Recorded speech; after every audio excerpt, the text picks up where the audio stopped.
and even if you were to have like a prompt of 10 different things, right? Like say if you had one prompt of like, oh, like here's 10 different personality traits, here's 10 different superpowers, here's 10 different drawbacks. I like coming up with random list of powers and then just see what I come up with. Imagine rolling just those things every single time. It's always going to vary. The possibility of that happening is, again, like a 1 in 10 chance, but it's like, it shows that there's always something else cool right around the corner that we can come up with, because there's no end to the prompts. There's no end to what we can roll up. Now we're going to be officially rolling for superpowers. This is usually the make or break. Roll for hero. All right, sorry, I was in the middle of doodling there. Ayo, and hello, everybody, for it is us, your weird, fun, cracked out uncles over here. For it is me, your weird uncle over at Ultra Comics, and of course, sitting right next to me is my beautifully bald-headed, big-bearded, lovable, and also claimed to be the world's sexiest man, Mr. Uncle Fish. Guys, I am so excited, and I should also state that I apologize for not having a video out for last week. There was just a lot of kind of things happening all over, a lot of moving parts on each of our lives. Mr. Fish was out on a very well-needed, but also a very, intensive vacation of sorts. We were just talking about that and whatnot.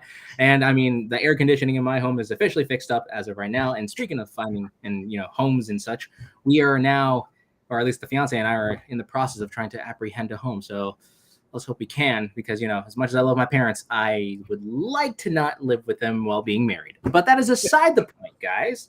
That is aside the point.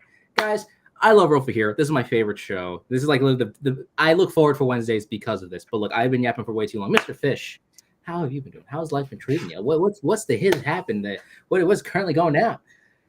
Man, I am glad to be back from my long-awaited vacation.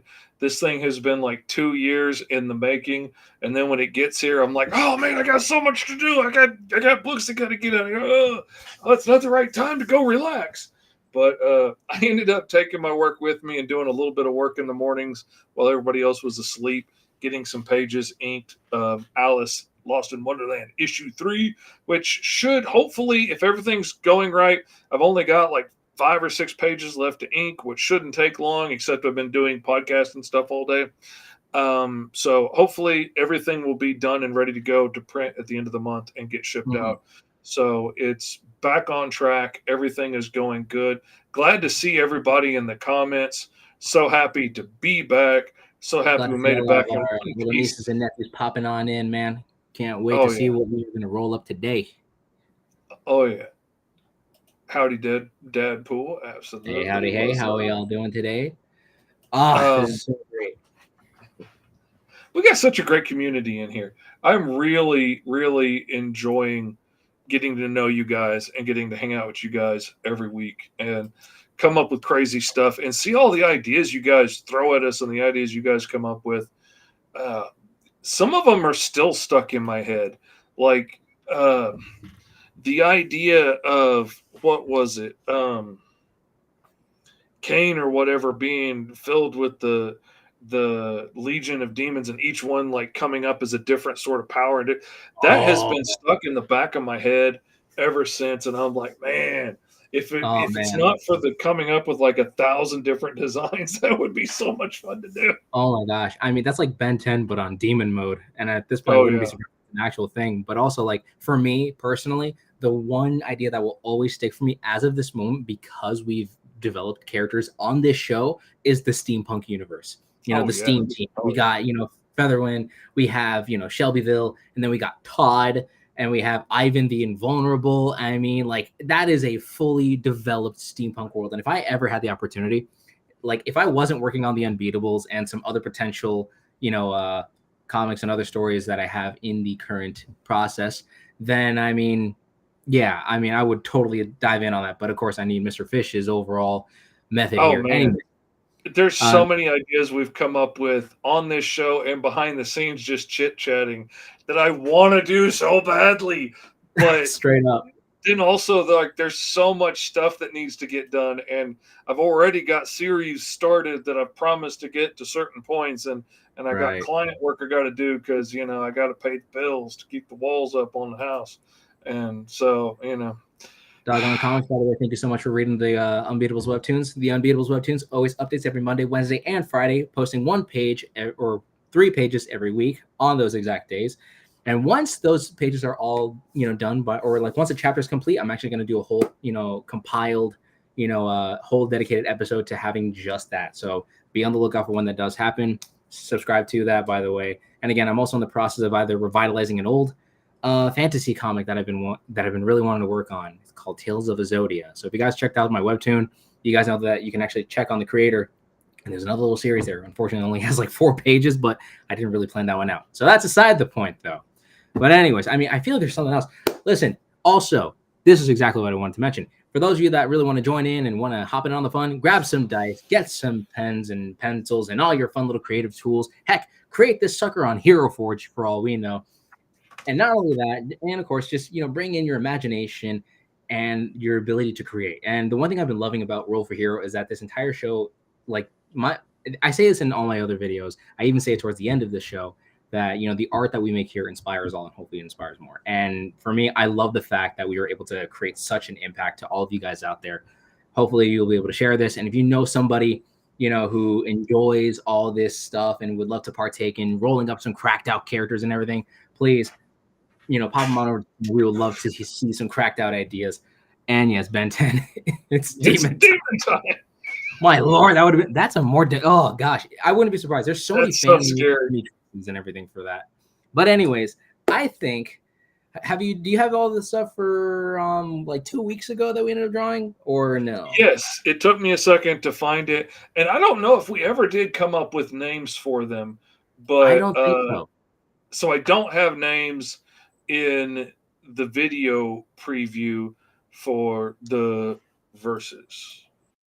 Roll for Hero versus.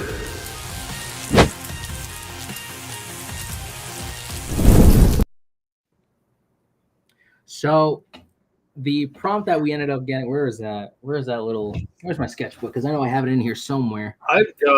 I've got it written down here because I've started writing it down on paper like you, so I don't lose it. The setting was Alice Lost in Wonderland because I got to pick whatever I wanted, and we were failed experiments. Mm-hmm.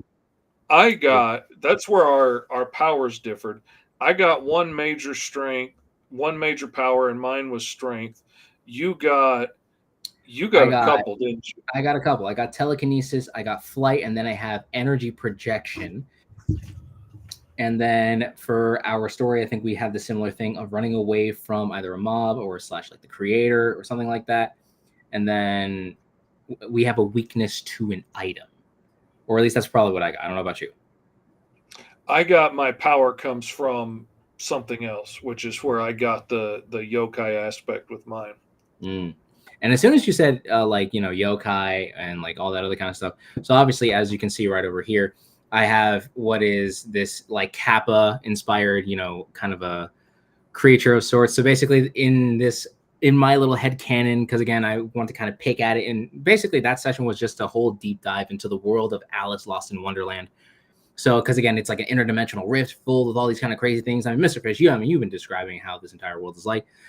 So, my description of this character is taking like the turtle Kappa, right? It's like this one comic creature and whatnot that would actually have like a little pool of like water in its head. And for me, I like that idea of like him being a telekinetic and how like his brain would kind of float out and whatnot. And I decided to take it a step further by making him fly, by making his turtle shell like a ladybug opening or whatever. Like if you ever saw Ladybug, that was like one of the most gnarly concepts for it. And I actually liked how that kind of came out. And again, because it's all like post-apocalyptic-ish kind of, because there's nothing really consistent, technology's in and out, it's a really strange rift. So, and again, the energy projection could come from the fact that he has like, this telekinetic ability and he's able to project something like that. But this was what I more or less came up with using the Japanese, Kappa kind of creature, and then going off of that, making him fly with a ladybug like wings. And he also has like these little shards in his headphones, which I would assume would come from like the Crystal City or the Emerald City, that supposedly is like representation of like Oz, which might help amplify his telekinetic abilities or something like that. I mean, again, that's just more or less what I was able to kind of really, come up with that said description. I mean, I also sketched it out in my sketchbook too. And I did have a secondary idea of actually taking like a scarecrow and then giving him like actual raven wings and such so that he could fly. Oh, So had I not done the kappa over here, I probably would have done this in the off chance. But I was like, it was hot in my house and I didn't have the ability. I was popping in and out. That was a it was whole. hot. There was no AC. He was ready to be done. I really was. Oh, so I'm like taking all proper precautionary measures. So of course, this is my character. If you guys have a name for him, please let us know. That'll be fantastic.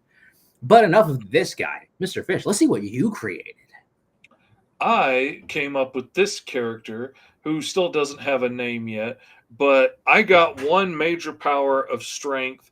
I got a sacred oath, and the power comes like my motivation was a sacred oath, and the power comes from something like a ghost or a symbiote or something like that. So, because this is my world of Alice, and I've already established that these interdimensional yokai creatures are a thing here, like Cheshire, I decided to bring in one. And the sacred oath aspect comes from her devoting herself to trying to befriend this thing and become one with this thing so that it will bless her with strength. And so she's kind of got this wrestler persona going on with these symbols all over her and her gear that represent this particular yokai. And as long as she keeps him happy and everything is balanced right, he will bless her with strength. But he could just as easily walk off in the middle of a fight or get distracted or get mad at something, like a cat, and just be like, no, I don't want to give you power today. And she would be absolutely helpless. And I love that idea of being so powerful, but you're at the whim of this other thing that you have to try and keep happy. And but this other thing is also like another dimensional spiritual being Ooh, that has motivations and stuff that you can't possibly understand, and every warlock player do playing things Dungeons you and can't Dragons. do. And I love it. I love it.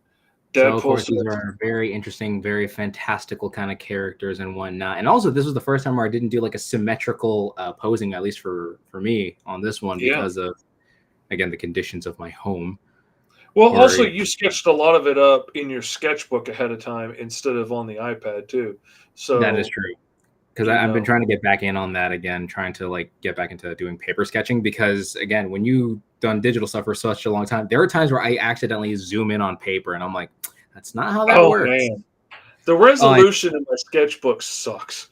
I My know. I Ugh. keep trying to zoom and it just doesn't work. I don't see why people use it anymore.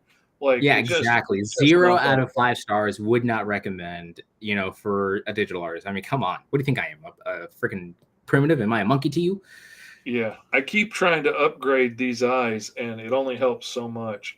Man, I like being able to zoom in nice and big. That's how it. Anyways, so with that out of the way and getting to show off these awesome characters and also the kind of fun stuff, I mean, I think it kind of goes without saying. Everybody, grab your dice, grab your tool of drawing, grab your drawing tool of any kind, and the surface you're going to draw on. And I think it's about time that we begin the process of, well, the whole point of the show.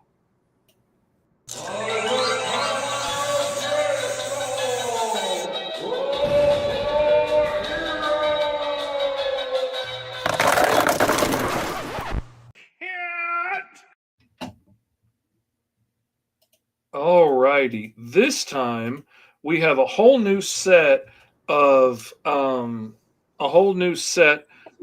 prompts that are working with two six-sided dice now because your boy Esteban here decided to make it easier for everybody who's not necessarily Dungeons and Dragons inclined. Maybe they don't have a bunch of fancy, crazy sided dice and whatnot like some of us have on hand. I accidentally just dumped like 600 all over the floor the other day. But for those who can get a hold of a Monopoly game or, Candyland or something and get some regular 6-sided dice. 2 dice will now get you, I believe it's 11 things. Is it 1, 2, 3, 4, 5, 6, 7, 8, 9, 10. Yeah, it'll give you 11 options. It'll go from 2 to 12. So hopefully that will make it easier for some folks that don't have 10-sided dice. Super, super, super handy. And This is true. so Now, unfortunately, I did not create a settings list. So would you like to use a settings list that you have previously made so we can kind of go off from there? Or should we let the chat decide whether or not we should have a setting? Because obviously, I think the chat has some pretty solid ideas. What do you guys think? yeah, I say we leave it up to the chat personally, because the chat comes up with some crazy nonsense for This is true. And we love crazy nonsense on this channel. So everybody I'm in chat, thinking, please chuck out we want to some. see what the chat's going to come up with for the setting. So are we ready to roll up the origins? And what are we going to do today? We haven't even discussed this aspect. Are we going to do 2 heroes? Are we going to, one of us takes a hero and one of us takes a villain again? What are This we is a going to really good question, because it's like, I kind of like how we did it with the steampunk episode where I created Ivan, you created Todd, and like it was able to fit into the world to that extent. Because I also like the idea that when, you know, like we can create a hero, we can create a villain, and then, you know, that could revolve in that setting, and then also we can build from there. Again, had it not been for us, you know, creating steampunk heroes, you know, at first, we weren't able to develop the steampunk universe. And I mean, that's a good idea. The suburbs. That's a funny idea. I like that. okay, hold up. So we have the suburbs. We're gonna need 2 more, and then we'll probably roll from there. All right. So we have the suburbs. I see the Jurassic era. That sounds like a lot of fun, honestly. Getting to do like a primal or like some kind of a dinosaur adjacent type of thing or something like that. 1 hero and villain, but Western style. There's a cool idea. Okay, that's a pretty nifty one. Smallville setting, rural. Street level, Smallville setting. Okay. And like I said, we got brother and sister heroes. That could be interesting to see, like what happens in the family dynamic, you know.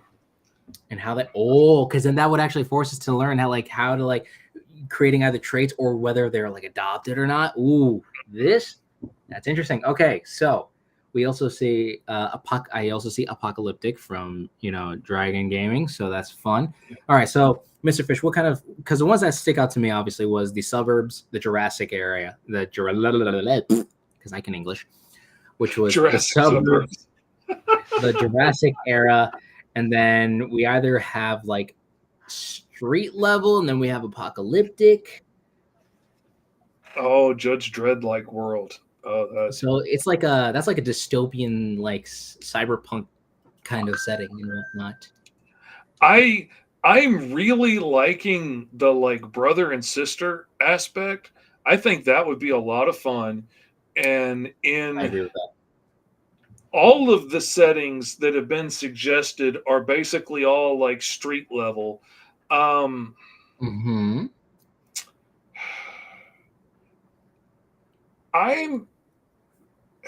torn between like Smallville, like rural setting, but I kind of feel like Todd already did that.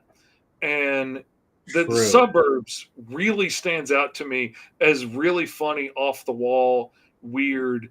And that could go anywhere, because you can get people that are like super crazy goth coming out of the suburbs, or like, you know, all kinds of different people come out of the suburbs.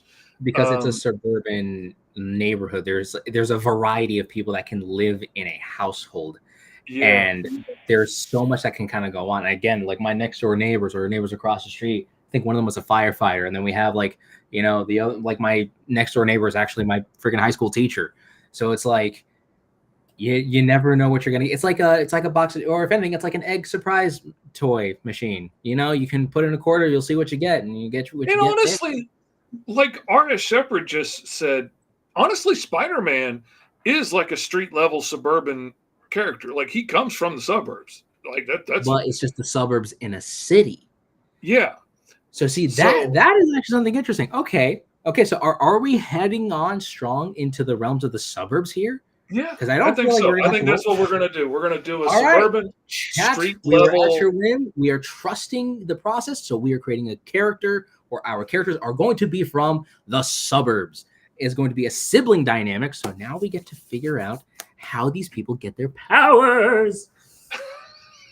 A condo complex with the homeowners association being the villain. Not the Oh my God. homeowners association. I live in I would Florida. not We're be trying to able to ban them. survive under an HOA. I would die in rebellion. Oh my lord. Yeah, Fourth wall great eliminated ideas in coming the out. Okay, suburbs character. That's funny. so we're gonna roll for our origins now. So I'm gonna leave that to one see to you. what we get. I'm gonna leave that to you. Unless, okay, hold up.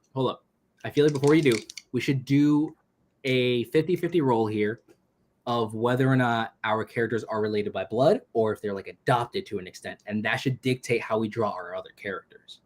Okay. So all right, I'll let you roll for that one. High, they're adopted, low, they're biological. Okay. Because this can also determine so many other factors here. And we roll now and we get numero cuatro. They are related. Okay, and that's pretty low. So so we're absolutely related.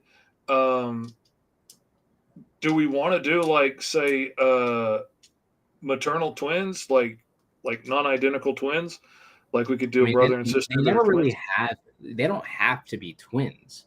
I mean, No, says that I'm they just saying, like, as low as that number was in the possible roll, I'm saying that's pretty far down on the related side. So, but yeah, I mean, we could have probably done like a one doing or a brother and sister. I feel like then we one can or two could have been adopted. 3 or 4, they could have been like properly blood related siblings, but they look very, very different. 5 and 6, they're adopted. We could go off of that metric again if we want to re-roll for that.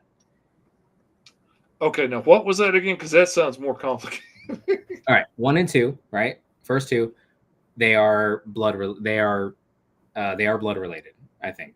Right? Yes, 1 and 2, they are related. 3 and 4, they're still related, but they could be different ages and whatnot, and all that stuff. Then we have 5 and 6, which they are completely like they're only living in the same house via either foster care, they were adopted, or. Okay. All right, we'll do that. All right. So would you like to roll this one now? Since I kind of rolled the first half, you got to I'll get your roll rolls in. I'm holding you here, man. We got 5. Okay, so that puts it at complete separate people. Okay, hear me out. We don't even know what the situation is yet. But I'm thinking like, okay, I'm thinking we may skip the origins part here because I got an idea for an origin off of this. I'm thinking like, what if your character is like the biological kid of a parent group that has powers for whatever reason, like where our powers come from. Okay. Where your powers come from. And then my character was adopted into the family when, like my parents were killed or whatever, and I was raised there. So maybe I have powers from some other source that are similar, but like raised in your family. Or maybe I've tried to learn how to mimic y'all's powers with tech or something. Like, I think that would be interesting. Like, what would it be like to be like the outsider adopted into a family that all has this one thing going on? I think that would be really interesting. That is actually. So then would I then have to do the origin roll? So then that way that could dictate how your character would be influenced? You roll for the origins and we'll see like where your family got all this from. And Okay.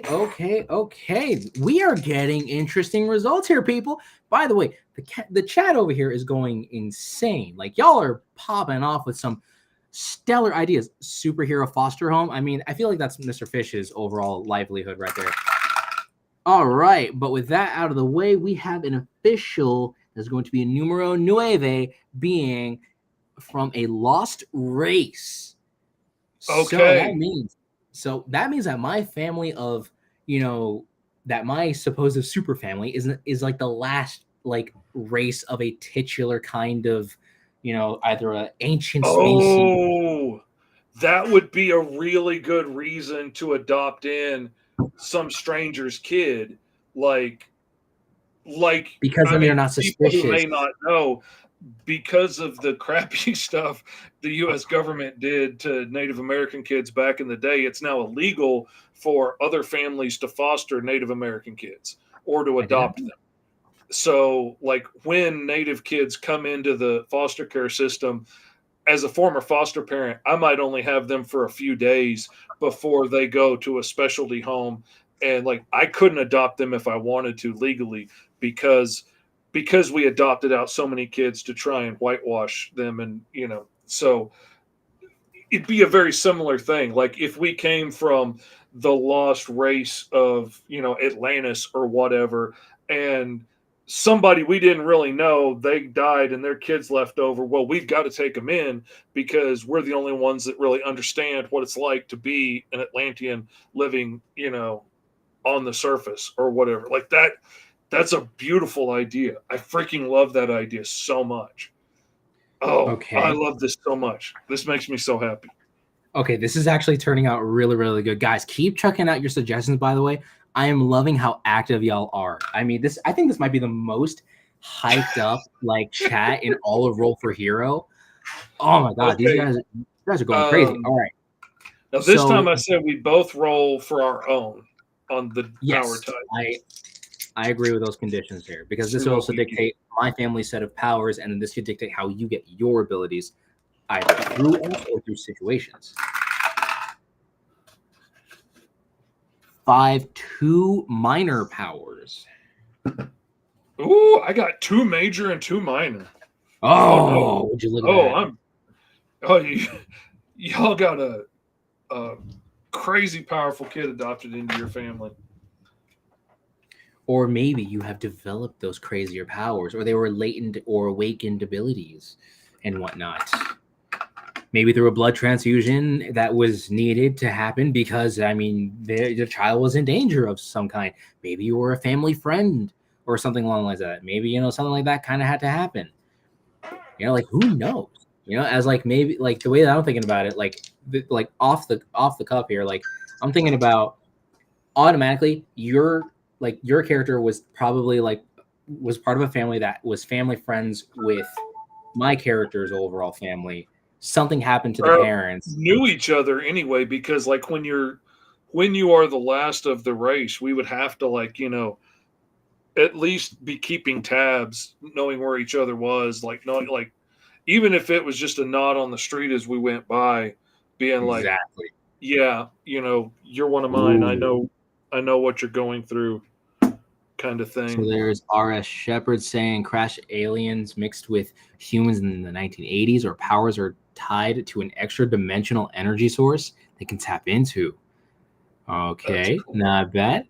And then we have Commander Comics saying, or a villain that's a suit that was made as advanced suit like Ultron, and the body snatchers had a baby with the costume of a superhero or a fallen sidekick.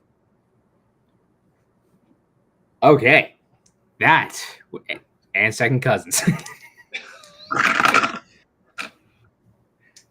I'm not gonna count that roll because I wasn't ready for that. Anyways, so the next roll. Listen, Now not counting it. Major powers. Now we're going for major powers. So for me, I have that. This is on you, not really for me, because I apparently Right. I can't have major powers. So apparently I'm. Didn't come out. Let's see. Okay, I got a 9, which is telekinesis. Ooh. And There's a lot going on up in here. Man, what is up with you, Blue? Come on.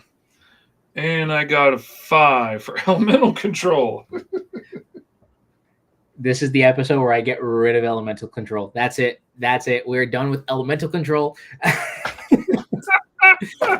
There are so many things on this list, and we keep getting elemental control. What is the world trying to tell us? And now for 2 minor powers, which I can apprehend because that's my whole thing. I'm going to get a different gun. For me, that is going to be a numero quattro, energy projection. I got 9 for change density.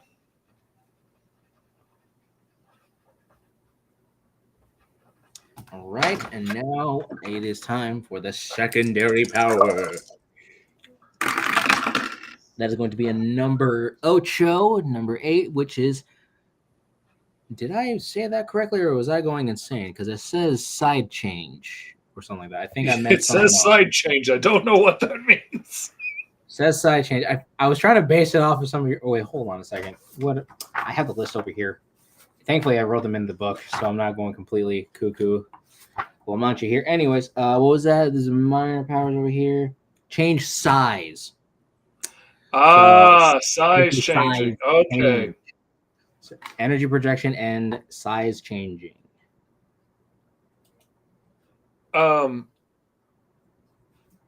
Absolutely. Anything that you post online and tag with hashtag roll for hero, we can look up and see, which is part of the reason that we started using that hashtag, because nobody else is using it for whatever reason, which really surprised me. And But yeah, us the roll opportunity. number 4 hero, put that as a hashtag and post it, and it'll make it real easy for us to look up and find.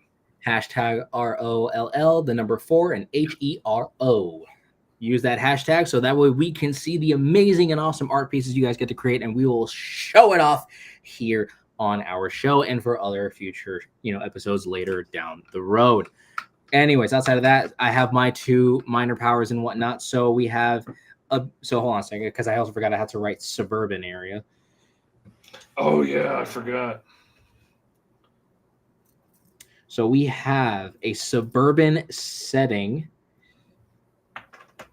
And for my character, our origins are basically, beings from a lost race, and they gave me 2 minor powers. And for me, it's energy projection and size changing abilities and whatnot. And now we get to the fun part, the optional modifiers. These are usually the make or breaks for these episodes, because they'll either give some of the best ideas or they would give out the worst debuff of all time. So, without further ado, that is going to be number 7, which is powers only activate by oath, charm, etc. Ooh. I got number 9. Powers only work at day or night. Ooh. I feel like we should probably change that to powers are most active at, and then day or night. I feel like that would have been more, interesting. Oh, I just had a thought. What if we did it to where one of our powers only works at day and the other one only works at night? Oh, so I'm instantly thinking sun and moon dynamics over here. Yeah. Off rip, I'm just thinking sun and moon. So if yours only works by either a day or night, well, then here's the thing: mine's operate off of an oath or some kind of a charm or something of that caliber. It has to have some kind of an activation to it. Something has to activate that power. And if that power happens to be either sunlight or moonlight, or I'm kind of liking the idea. Oh man, who was it that said it? I'm trying to find it in the comments now. dark matter energy. It's pretty good. R.S. Shepard. What if we are the descendants of aliens that came down hundreds or thousands of years ago, but say one of our family lines came from the light side of the planet and the other side came from the dark side of the planet. So maybe my family's lineage, our powers work better at night, where yours are more powered by the sun and the brightness and whatnot. And that would be we're still outsiders, and we're still from the same world, but we're also outsiders from each other. On our own world, we wouldn't have really mixed, and now we're shoved together into the same family and having to grow up together when we wouldn't have naturally been together. We both would have been outsiders on this world, but you know, that brings in so many cool. This is a Oh, freaking book right here that needs to be done. and You again, know, this is the annoying part about Roll for Hero. It's the fact that like we can cut like as it is. Just to give context here, a piece of plastic with little dots on it dictated weird character dynamics, and our weird, whacked out imaginations came up with this insanity. Just giving context here, people. There is no such thing as uncreative people. We let dice dictate what on God's green earth we are going to create. And I'm going to tell you this now. This is very interesting. This is a really, really interesting dynamic. So we are essentially two aliens crashing on Earth. At this point, it sounds like that. Like we're two different aliens that crash on Earth. Maybe there was like, so then does this mean that are we like descendants of a half human, half alien type situation? Or do we happen to have a longer lifespan that would actually allow us to live? I think there has probably been some interbreeding over the years, and I think that would be a cool aspect if maybe like maybe your family is a little more human than my family, and I stand out a little bit more because of that, and makes me seem a little more off, and y'all are still trying to play it off as like I'm a second cousin or something that y'all have adopted in, even though Which I don't look alike. this is explaining as to why you have more major powers in comparison to our family dynamic, which only has smaller. Yeah. Oh, see, and then that all works together and makes the dice make sense. There we go. Oh, dude. Okay, yeah, I'm loving that. Okay, that. so now because I automatically thought of the sun and moon dynamic as part of our little character dynamics, and then we have motivation. This is where I thought the modifiers was actually going to be the thing that screws us over, but at this point it just might be the motivations here. It could be because we don't come from the same family, so we don't necessarily have the same motivation. Oh my lord! So dang, this is gonna be crazy. All right. Opa. No, rogue dice. Ooh. This one. All right, hold up. What the heck? All right, we're gonna try that again. All right, so now I see having this piece was actually vital in my Lego thing over here. All right. Definitive is 7, an adventure seeker. And I got number 5, vengeance. But also, like, having lost my family, that makes perfect sense. Oh, that's so true. Oh, and oh my God, and that would bring in such a cool dynamic. Like, if your family has intermingled more with the humans and are more comfortable with them, and then like say my family got found out and killed by humans, it would give me like a real reason to hate them, and you're like, oh, can't we all get along? And I'm like, but we're not the same. And oh, that would make for such a dynamic. But it still does. like, and now I'm trying to question whether or not, like, because again, my first thought it was the sun and moon. So I can't tell if like your character should be based off the sun because of how more powerful the sun truly is and how more power you can get from that. And then like from the moon dynamic and us being, like probably we're from the darker side. And maybe because we were able to kind of like coexist or habitate or I don't know, something along the lines of that. And I don't know. I'm thinking here. I'm just trying to think out loud. I don't think that's a solid plan. I mean, again, I think sun and moon, we can also think of different, you have elemental control, right? As like one of your powers. Yeah, I got elemental control, change density, acrobatics, and telekinesis. I kind of like the moon aspect myself. I like it. Okay, so you're a moon based. Actually, someone here, R.S. Shepard again, kind of put it here. It said Solarium and Moon Shadow. I'm assuming those are like pretty nifty little names there. Oh yeah. For like I guess the name and the concepts there. For Rodrigo, we have not seen Peacemaker season 2 yet, or at least I haven't because I don't have HBO or anything like that. I wish Deadpool was in Peacemaker season 2. We all wish that. Maybe the different phases of the moon determine the size change. Ooh, see, that's a good one. Yeah. But also that could tie into more or less like, okay, so if my characters are more based on the sun, right? Maybe Mhm. because we have intermingled with humans for such a very long time, humans have the ability to adapt the sun because we need, nutrients and, the light of the sun to give us said nutrients, right?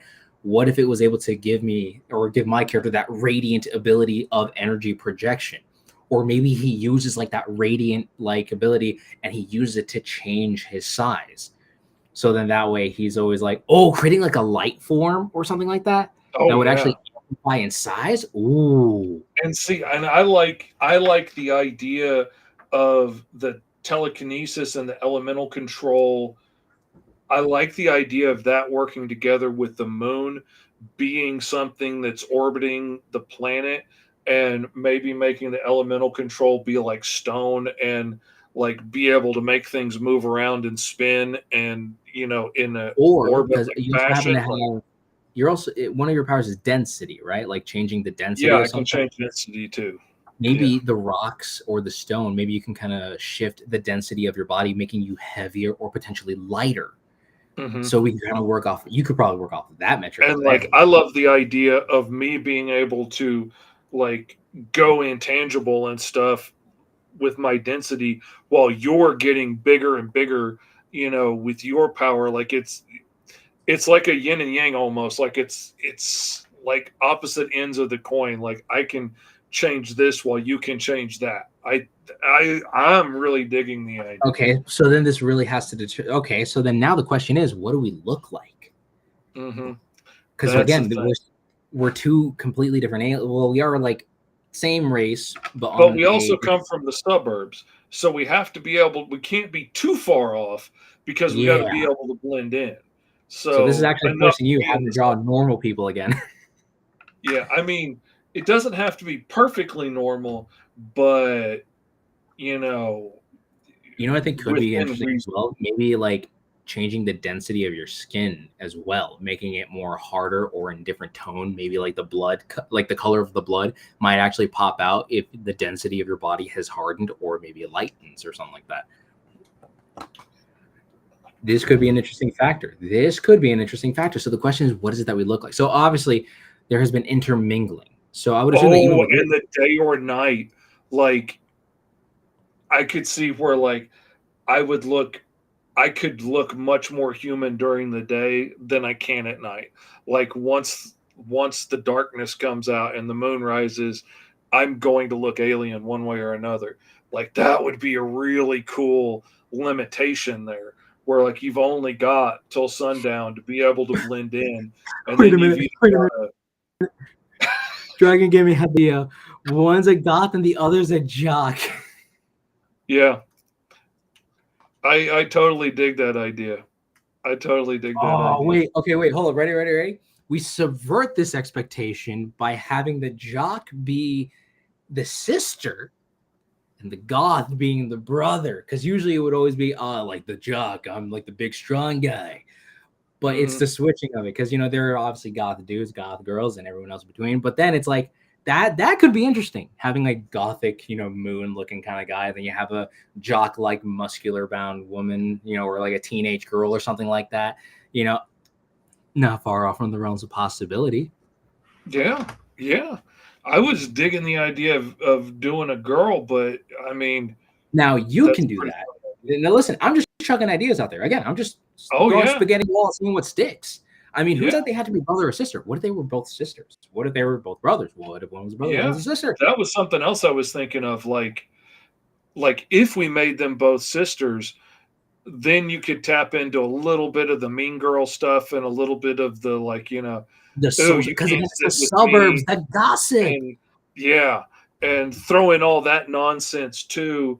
But still, like, you can only take that so far, because she's still on my team. Like I can pick on her, but you can't pick on her. Kind of Yeah. thing.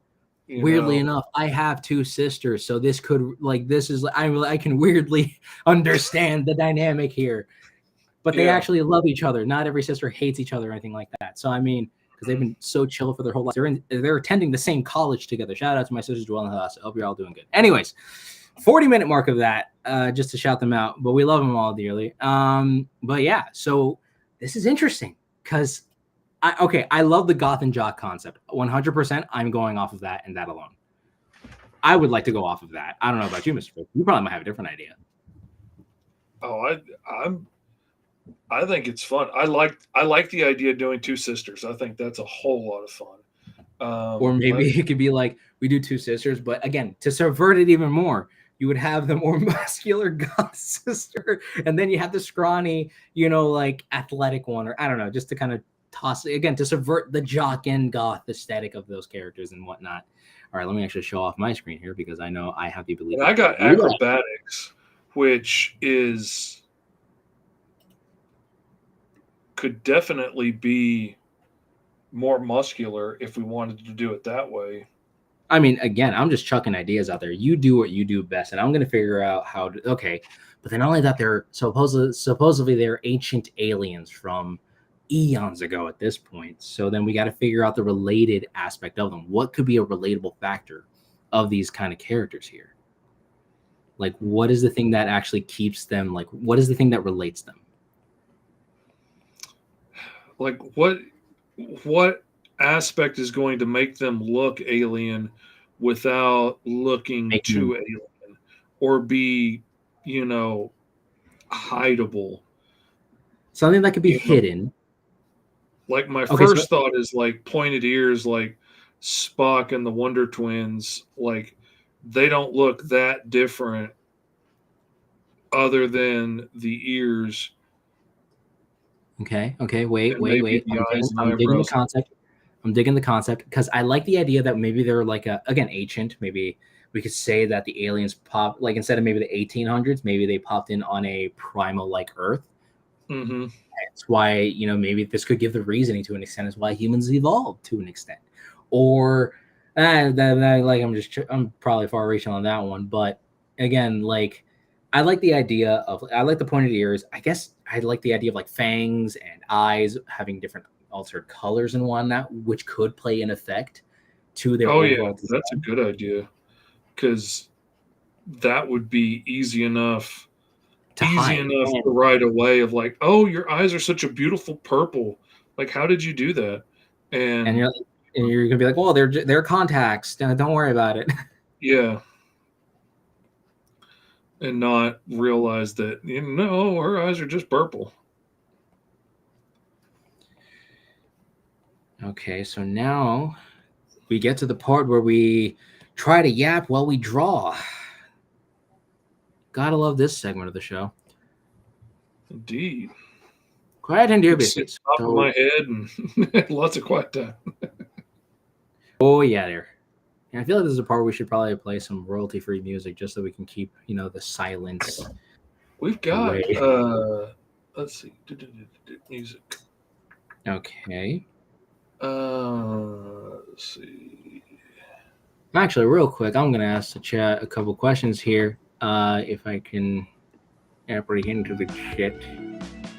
All right. So real quick, guys. Yeah, sorry. I know. Sorry about the screen being the way it is. Don't look at the screen. You guys don't mind me asking. What kind of colored hair should my character have? Something that could be plausible, but also a little whacked out and weird. That's exactly what I'm thinking. Right there. Is the gravity powers explaining the telekinesis and the density and everything. That's a good idea.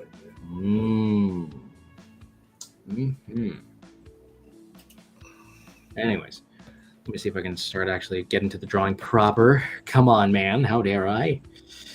All right. Well, let me see, because my character has energy projection and can change size. Okay. One's early bird, the other's night owl. Okay, but that's actually a really cool team dynamic. I love that, actually. Mm-hmm. It's like, I'm early bird and I'm night owl. And like they're like a cutesy like sister duo. Oh, that is actually adorable. Or like, I'm early bird and I'm night owl. Like, oh, why did you have to pick these names? You're so lame. Ooh. It's like they're so lame. You think they're lame. I see them as marketable and catchy. Is this episode an excuse for me to sound like a standard run-of-the-mill white chick in the middle of October? Potentially. Oh, now that's got me thinking about birds and like Owls and Bird or like like- ravens. bird-like accents and stuff. Oh, okay. Maybe. Oh. Okay. Like hairstyles could be revolved around a particular kind of bird. Yeah. Like there's a specific type of owl, and they have like a little, thing on it. I forgot which type of owl that one Have was. the horn feathers on the top of their heads. Yeah. Yes, and you can kind of play it off as like a cutesy little hairstyle, or because again, she's like a goth. That could be like a whole like aesthetic or a vibe to an extent, which could be very interesting. So you can kind of play off of that notion there. Oh, that's what the problem is. Post correction set way too high. So we can kind of do that. Ooh, the bird aesthetic is not bad. But then what other kind of birds are there? I mean, you got owls, you got ravens, you got vultures, which are even crazier. Sparrows and finches and all the little bright colored little things. Or a canary. That's always a fun one. But Mhm. that's DC Comics, and I don't want to get into legalistic trouble with them. You're a coward. That's what I'm hearing. Well, I mean, it's not like I risked making knockoff public domain superheroes and stuff like that happen to just be basic knockoff of the characters of what Marvel and DC happen to have. But I mean, that's just my opinion. Nobody asked for it. There we go. Okay, so we have at least something here. So I'm thinking maybe big eyes. Ooh, okay, but your characters having bigger eyes would make a lot more sense. So, because again, that's probably more on the owl aesthetic, but having bigger eyes in comparison to most normal people, because there are people with very big eyes, some with smaller eyes. Ooh, okay, so what if they're like an ancient race of like bird people? Yeah, Like that's alien- kind of what I'm thinking. Like, And then, but hear me out on this. They happen to have the bird-like legs that they have to like hide away wearing longer pants or like skirts or something like that. So then that way their legs are always being hidden because it has like they're like the equivalent of like bird-like legs. that would be pretty easy to spot, I would think. Well, it depends because there are people with different body sizes and different ways of living, and again the different clothing alone that could prove a lot of things. But I mean, because I remember drawing like at some point I remember drawing a lot of like bird people for some like D&D campaigns and whatnot, and the way that I would go about it is like, if you can see it on my screen here, where it's like this like up to here, like midway into their shin, this is like where the like moving down, this is where the bird part would kind of start, and they would have like their typical little bird feet like this, and they could still relatively hide it away, and like maybe they can use like stockings or some type of longer socks to kind of hide it, and it just meets the threshold to do that. Or like tall boots and stuff. Exactly. But then why is your character athletic? What do they do as a form of athletic feat that grants them the ability to do this? Is it instinctual? Is it, part of, your biology? Or was it a hobby that they picked up? Did they pick up parkour as a hobby? Because I know my brother did. He was a I could gymnast. definitely see parkour and like night running being something that she would pick up as a way to cut loose and be free for a little bit at night when her powers are stronger anyway, and like nobody can really see her so much as she's running around and be able to be free, jumping and diving and flipping over things. And using her telekinesis and all that stuff, using those powers to be able to flip and float over things and run and jump and dive and I could see that as something she would really enjoy doing as a way to be free in a world where she has to remain hidden most of the time. Hmm. That is absolutely what I would do. I don't know why I instantly thought of bald eagle for mine.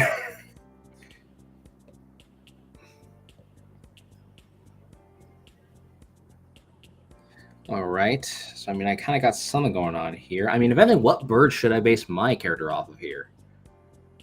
Chat. What kind of bird do y'all think I should base my little character off of? Golden eagle and the great horned owl. That's a pretty good dynamic there. Are we actually going with the taloned like feet design aspect? I am anyway. I if I'm gonna do it, I'm gonna do it. So I mean, whatever, you got to get your kicks on at least adding some mutated aspect of their design. yeah, I like it, and I'm thinking maybe, as the night gets darker, her nails become more claws, and like it's a lot harder for her to hide her bird like. So it's almost like lycanthropy, except on a bird Yeah. scale instead of wolf scale. Mhm. Interesting. I was told hummingbird. Ooh, that one's an interesting one. A hummingbird? That's an interesting one. I feel like it's more of a reminds me of when Stanley decided to write the Flash. Like when Stanley did a whole bunch of runs making DC characters, he ended up making the Flash like this girl who got her speed abilities from hummingbird DNA. The wizard. Okay. That's... Actually, so then I didn't even ask, like, well, what is the age of these sisters? I don't know. What Are do they we want college to do? age, high school? I mean, they live in suburbia, so I'm assuming they're like maybe college students coming back for a summer break, but then all of a sudden crime starts popping out of nowhere, and the town starts to gossip of situations happenings. I would think I probably got adopted into the family. I would say probably 13, 14. So it was a really difficult time anyway. And to make it hard, just to make everything more difficult, just to make everything harder. If you came in at that hormonal time and everything's already so tough and such a big deal, and then you've lost everything and you have to start over with a bunch of weirdos that don't look like you and, don't do things the way your family did them. And I think that would be a really fun dynamic. But then that gives them time to still go through the hardest parts of like high school and stuff together and be forged into a bond together. It's us against the world. And now maybe they're in college trying to, spread their wings, find out who they are, trying to make a difference in the world and stuff. Yeah. So in this case, they're college aged at this point as we're drawing. Yeah, that's what I'm thinking. Okay. A little joke amongst these sisters is like, oh my gosh, look at them in their normal feet. Mm-hmm.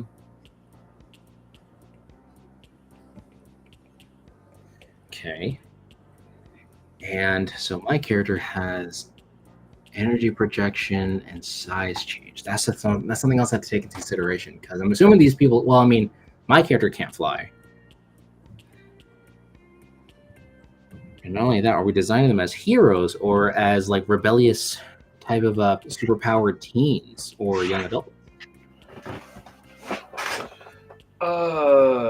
Well, I'm out for vengeance, and you are what, out for adventure?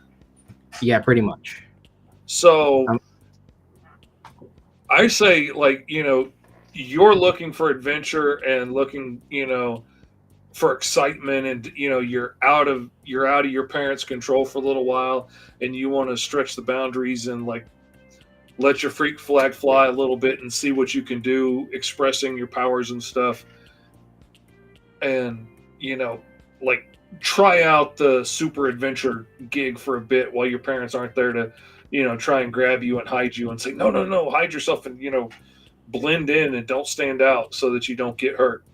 And I mean, would they I- really tell me that in particular? Because we happen to be the same species. well, yeah, but like as a parent, if I was, if I was living in a foreign world where everybody was out to get us, but we could kind of blend in and hide, I would be, hey, you need to blend in and hide. Don't do the thing that makes you stand out. But also, that's like who you are. That's like what you're designed to be. And, to not do that would be hard. And,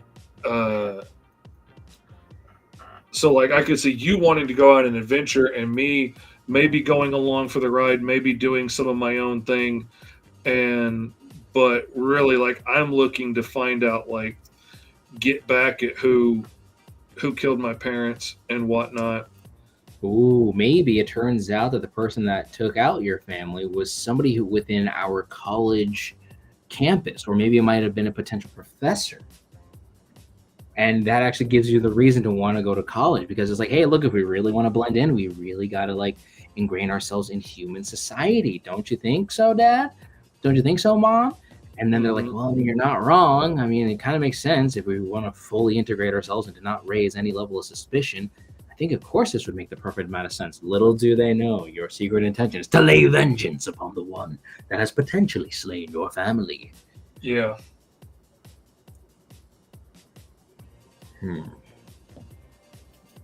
The kakapo is a nocturnal flightless bird, says Dadpool. Ooh. And let's see. Commander Comic says, so your character is cheery and seeks the thrill of the hero's life of adventure, and yours is seeking vengeance of the people who scarred you emotionally and tore everything from you. Exactly. And Jordan says, I didn't mean for them to be birds. Hey, well, man, you spawned a cool idea, dude. Like, what are we going to do? Oh, R.S. Shepard suggests with, like, the whole, like, light projection aspect of maybe being able to fly on solid light wings as part of the energy projection thing. That could be cool. I don't know why I went with the short hair on this one and, like, having a little... But, like, I also like the idea of the dynamic of maybe, like, your sister thinking, like, come on, let's go on this adventure, let's have this fun, and not realizing just how hurt the other sister still is and how much she still wants vengeance. Like thinking you've got to be better now. Like, aren't you over it? That was a while ago. Can't we just go out and have fun? Why not even thinking of how hurt you could be still from this great tragedy, And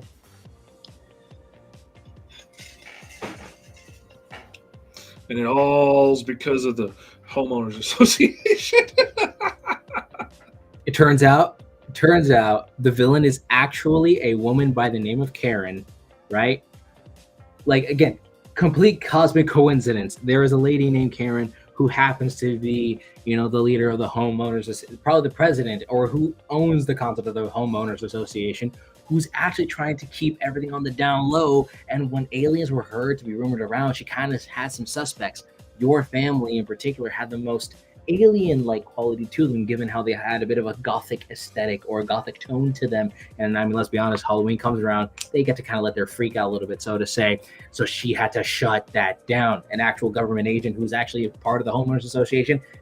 I mean, there's motive. Oh my God, that would be the perfect to find out that the Karen involved is like a CIA operative and is freaking, and like she only found out because she was like monitoring your phone calls and stuff to try and make sure you weren't planning any pool parties or anything that were going to violate any codes, and then actually finds out that you're aliens. And Don't you just love how these things just come together? Oh, absolutely, Jordan. I totally get what you were going for, but I mean, too you bad, give so us sad. an idea. We have free reign to take a hard left turn with that idea. Okay, now costume ideas. That's what I was thinking, because I was thinking, like, are they the kind of heroes where they would just kind of keep their average everyday clothes on and you would just recognize them for their face and who they are? Or are they going to wear actual spandex tights? Or are they going to wear something in between, like tactical gear? Because this is set in suburbia, I would assume they wouldn't necessarily have the funds, per se, to have a full-blown superhero costume, like wearing spandex or tights. And Lord knows your character is not really up for that kind of concept. Or maybe they are. I'm thinking like it would have to be something that we could put together with like stuff we got from Goodwill or the mall, or like stuff we could pick up around, belts and outfits, things that we made ourselves, something to try and hide our identity a little bit, because like your character wouldn't want her sorority sisters recognizing her when she's going out during the day trying to use her powers and save the day. And I would want to blend in more at night and not have people recognize me as I'm running around parkouring off of everything. I can totally see your character definitely wearing like some kind of some like unique glasses or some visor of some kind. Like I can totally see that being a thing. Yeah. My only thing is I've done that on like the last two characters. You're right, especially with the Eagle character, especially with the American Eagle and the character had like snake fang visor. So that's because I would like my first thought is to go into that beak visor thing again, because it really plays up that bird aesthetic. Oh my god, these would be interesting characters to come across in that world. Oh, in the cyberpunk universe?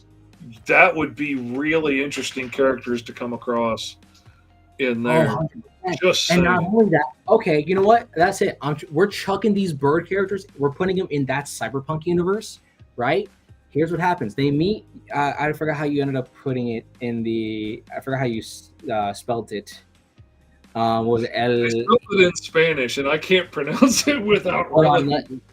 As a biological Hispanic who can barely speak Spanish, I can actually register that name there. It's got to find the image. I'm actually coming across it quite. So there we go. Yeah, because I can totally read that. Yeah. Aguila. Yeah, that's why I didn't say it. Well, because I'm also Hispanic, I can relatively get away with that. I mean, relatively. Again, I'm a Hispanic that doesn't speak Spanish, and I'm already a bit of a disgrace to the family. So then I like the idea that you're a Hispanic young man who could get away with at least bastardizing it. This paper white old man is not going to bastardize that Spanish word, and no, I'm not doing that. Honestly, you probably wouldn't. I mean, my family has an honorary like white family member. He lives in I believe he's still in Georgia. Shout out to Tim out there if you're watching this. How you doing? Good buddy, good friend of my older brother. He was a college friend, and then now he was like so integrated in our lives. It's like, yeah, that's our registered white guy. So I mean, it is what it is. Everybody gotta have one. You gotta have at least one registered white guy, one registered Hispanic friend, and one black friend. So that way you can get at least away with some crime in some neighborhood. If you're not doing that, I mean, are you doing life correctly? That's my opinion. Nobody asked for. I do not condone violence, by the way. This is for legality reasons. These are jokes. That's one thing, honestly, that really started to bug me, and I started to notice a lot. Was people befriending me, especially when my Tourette's used to be much more obvious than it tends to be now. And a lot of the time now, I'm on these podcasts and I'm drawing and I'm talking and stuff, and that keeps enough dopamine flowing that my brain doesn't short circuit as much, and I don't have as obvious a tics that you can see while we're on stream much. But when it was really bad and I looked like I was having a seizure all the time, there were a lot of people that would suddenly want to be my friend and like invite me over to get-togethers and stuff. And then I would very quickly realize they only wanted me around to be their friend with Tourette's, so Mm. they could be like, yeah, here's Bob, my gay friend, and here's Larry, my black friend, and here's Fish over here. He's my disabled friend. And, like they just wanted to show how eclectic they were and, how Mm. cool they were to have all these different friends. And I'm not here to meet a quota for you, but that just really came off as slimy to me. And I did not like it. And those people also usually ended up being the kind of people that would like be more than happy to set me off ticking to put on a show for their friends. To like if they knew a certain word or something, they'd heard me ticking that earlier, they would try and trigger that tick in me. And to them, it's just a party trick and they don't think anything about it. But I came to describe it to people as like imagine if I had a special little button that I could hit and would make you pee your pants. You know, you're not really hurt. You're embarrassed. We all get a good laugh at you. You go off and dry off, change your clothes. You're fine. You're not really damaged. It's all in good fun. What are you mad about? And and we're at the middle of the party, and I buzz it, and we all get a good laugh, and you go clean yourself up. Then you come back out, and then I hit it again, and we all laugh. What are you mad about? You're being a bad sport. But you don't realize on the outside that while it's fun for you, it's painful for me. And once you hit that button a few times, it's going to just keep randomly going off in my life at random times, potentially for the next month, or it could become permanent, like some of my ticks have become. And then it's going off in line at the bank. It's going off, when I'm, trying to tuck my kids into bed. It's not funny anymore. And it's not funny to start with. Like if I say something stupid and yell something out stupid, it is perfectly fine and okay to laugh at that. I'm going to laugh at it, but it's not okay to try and set me off to do it on purpose. That's not cool. And, that really defined for me very quickly who were the people I wanted to have around in my life and who were the people that I was going to be done with real quick. Mm. Sorry, kind of got off subject there, But I will say these are very important life lessons. I mean, it wouldn't be a Roll for Hero episode if we didn't learn anything out of this. if we didn't get deep in there somewhere. I mean, the Monsters episode was deep enough as it was. So what kind of clothing style are you going for your character? What style? What kind of a clothing style are you going for your character? I am going like layered sweatshirt belted in with like a vest, but I'm putting like a bird beak kind of motif on the sweatshirt thing. Because I want her to be able to have a hood that she can pull up to try and cover her head. Right. But then like I want her arms free because I want like when she really lets it go at night, I want to give her like thick feathers on her shoulders and her forearms. And then I'm thinking like some bracelets or bangles or something on her wrist. All right, now I'm really trying to figure this out, how to like design this character, because once it was like putting it in the same cyberpunk universe as as like I guess I would even go as far as even like my character, or at least my take on the American Eagle, but like with yours, it definitely fits with yours. I'm trying to figure out like what I can do with this. Like I really don't know. Like I'm trying to go for like trendy, like a Letterman jacket kind of a thing that she probably found. It was like a bright yellow Letterman jacket, and she's like, "Oh my god, this is so me," or whatever. Mm-hmm. Kind of reminds me about how I designed my character. I have this character called Honeybee, and this character is the skin, or the not skin.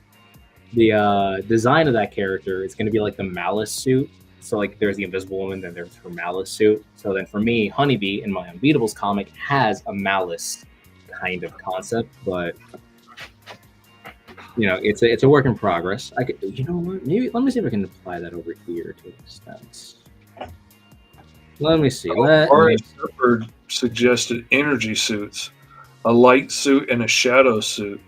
Oh, that's an idea right there. That it is indeed.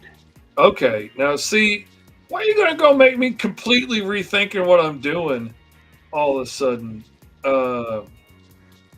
Jordan asks, could they talk to birds? And Commander Comics says a bowling jacket. That's a neat idea. That is actually. Let me take a gander at that.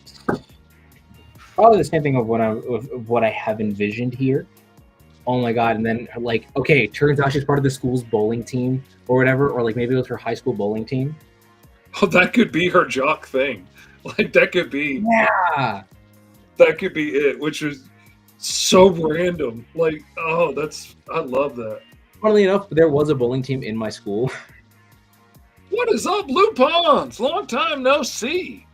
Hey, howdy, how you doing today? We were just on a show this morning together, playing through the Path of the Pale Rider Choose Your Own Adventure game or book with Lori Calcaterra over on her show. We were both kind of surprised when we saw each other on there. It's like, oh, hey, I know you. Hello. That's probably yeah, not that. Let me check on here because I'm catching Discord notifications. And anyways, okay, I'm thinking. Okay, I can totally see her wearing like a crop top, not the glasses. I'm not even digging her hairstyle. I just kind of have it there as default, and the vibes are not vibing correctly. But I'm gonna focus at least on her clothing design, so then at least I have something. I could totally see her being super sporty or something like that, to an extent. So, because I like the idea of her wearing like a super puffy jacket. Oh yeah. Something like that.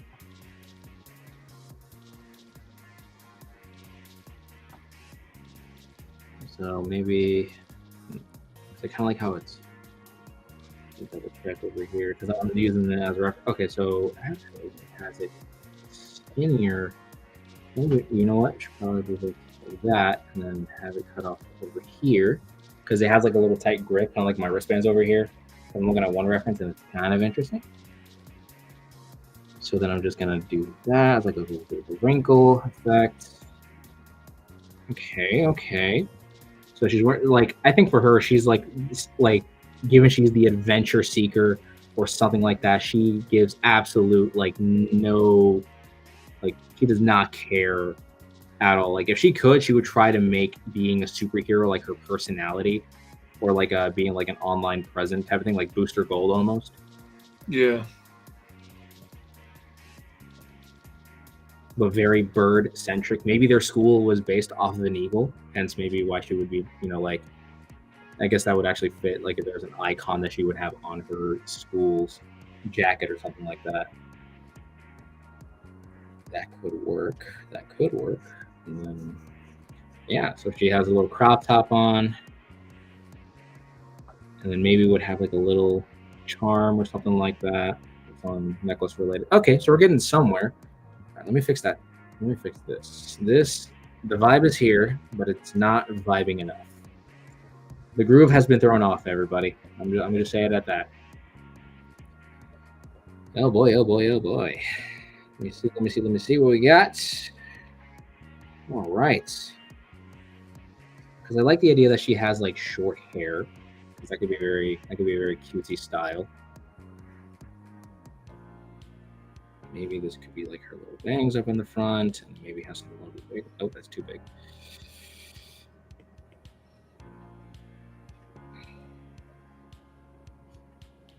Okay. Wait, working on it. The vibe is here. We're getting it. There we are. Okay. think I kind of got it.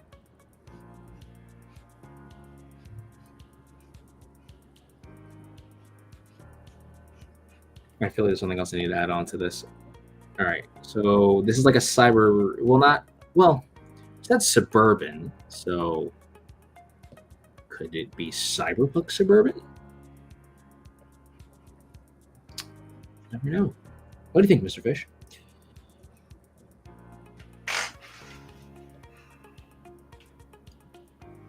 I think it's looking cool. I'm playing around with that idea of an energy costume.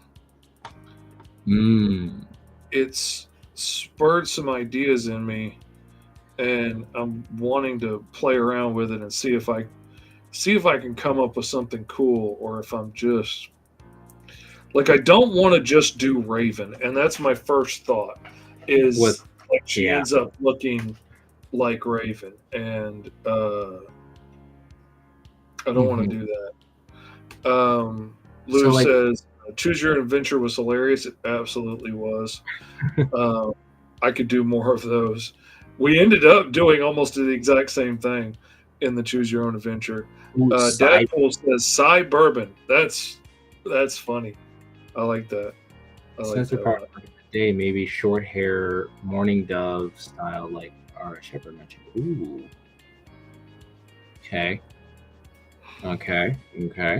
Digging it. And, whoops. Now, what do you mean by energy costume? Is it kind of like almost like a light based like Venom almost? Yeah, I'm thinking like mine would be like made out of darkness and shadow, or like you were talking about yours, like growing with the light based form, like mine being the darker it gets, this my clothes just transform into this shadow form, and then all of a sudden I've got this cool looking costume on, and that wanna could s- fit into the bird aesthetic of the characters. yeah, and I'm thinking like that could give a cool, clean, like spandexy type look, and still hit all the things I'd like to hit, all the feelings and vibes on the costume I'd like to hit. I don't know. This one is a stopper. Ooh, okay, interesting. I really like her in the clothes, but I like that. Kind of hood. liked it too because it kind of gave off that cyberpunk edge to it a little bit. Yeah. In my opinion. I think that's what I'm going to go with for now. Or again, maybe that concept of like the light and the shadow could actually play. I don't know. I'm just chucking ideas out here. But okay, so now the question is, what do I give my character here? I gave her pointed ears. She doesn't necessarily. I mean, does yours have pointed ears or no? I think I'm going to go pointed ears, but I'm also thinking that probably most of it's going to be covered by her hair. True. But then also, like, so just for confirmation, just so that I'm not always like repeating anything or kind of putting it, shoving ideas out there and making it canon. Where is this setting located? Like, yes, it's suburban. That is suburbia, that I do know. But is it like set in the cyberpunk American Eagle universe? Is this in, like our modern day type situation? Because I feel that's like one other factor that has to come into play here. I think I don't see a problem with it being in the cyberpunk world, because I mean there's still going to be suburbs, and I mean maybe those suburbs are still in a high-rise building somewhere, I don't know, but there's still going to be like, outside of the city center, there's still going to be bored kids, looking for stuff to get into. I think there's still lots of room in there for lots of interesting stuff to happen. Okay. Because that actually helps me out a lot in terms of like getting to design the costume. Because again, I really need to dive into like, I guess, the cyberpunk vibe, if you will. Because I don't think I went cyberpunk enough. I went too clean cut. Like, if I'm gonna do cyberpunk, I want to see if I can do it correctly, or at least like get the actual punk aesthetic. But this one's like a character where it's very bright, very, it's like the opposite of like cyberpunk, which is usually like something like dark. So, trying to see what I can go with here. Because I was thinking maybe giving her like headphones and like some glasses, as you can probably see on my screen, where we can kind of play off of that a little bit. Yeah. Or maybe kind of going full. Nah, probably not. Who knows? Who knows? This is the interesting parts of it.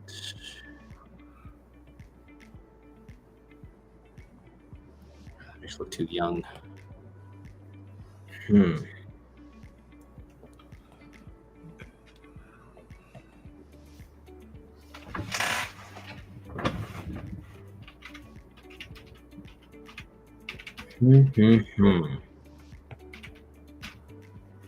so we got that over there.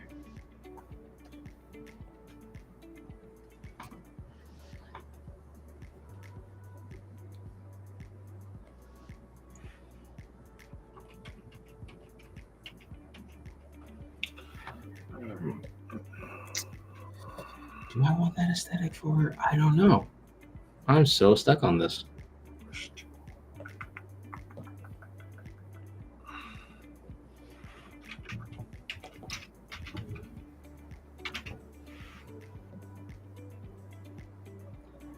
I just need some like bird-like element here.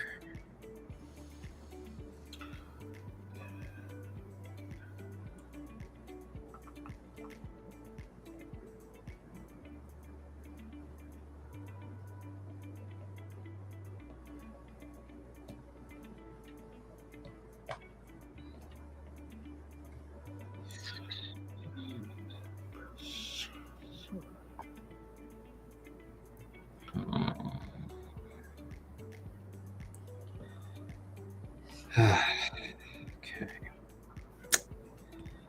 I just gotta get a quick reference of how you're kind of keeping up with yours over here.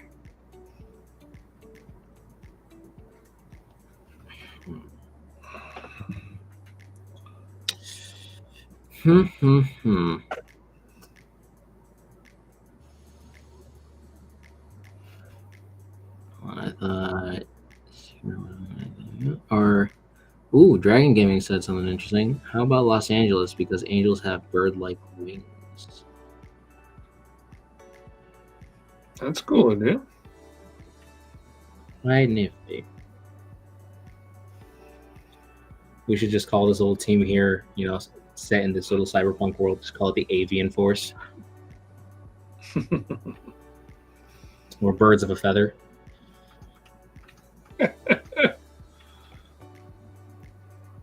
It's funny how we just kind of randomly ended up with another bird themed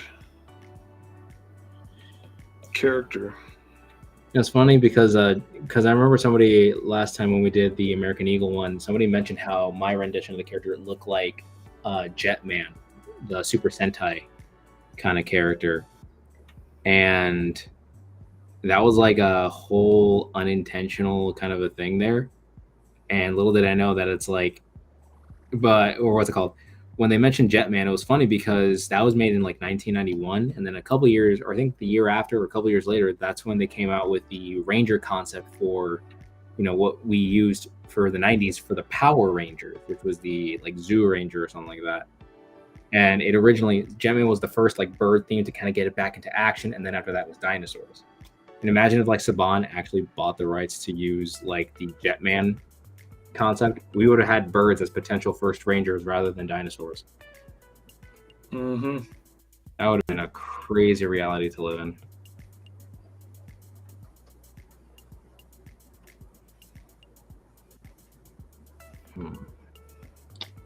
Energy projection, right? So let's just see if we can continue to add on to a cyberpunk edge. What if they knew like some tech guy in their college that that like knows how to create like little knick-knack and inventions and whatnot that can help them out. Oh yeah, that would And then be great. this gives them the excuse to have a little bit of some high-tech advanced things on them. Mm-hmm. So maybe I'm thinking of like for my character, since she has radiant powers and like her powers come from like, you know, more of the direct sunlight, it could be tied into that. And like, you know, the guy's able to figure out, oh, your light like radiation can actually assist you in your flight abilities and stuff like that, which grants her maybe like to project the energy and like focus it from, you know, maybe like her heart, and then convert the energy going downward to her feet, allowing her to fly up or whatnot. And then maybe being able to create energy-based, you know, projections or something like that. Oh yeah.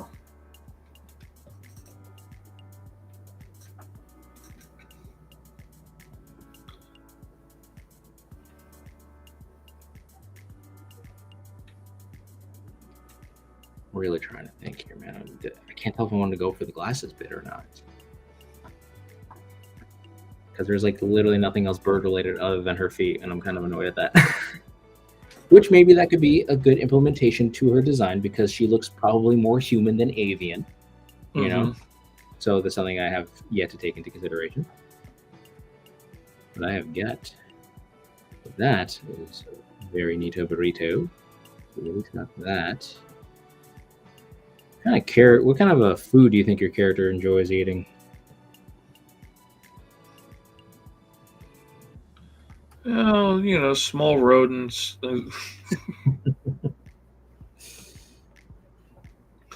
I'm thinking tacos. Ooh, okay.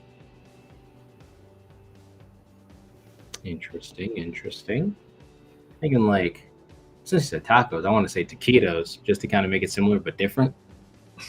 It's like, stop copying me. Listen, they're taquitos. They're very different. They're both items covered in a tortilla-like thing with meat inside of it. You are clearly having a taco, but I'm having the superior one.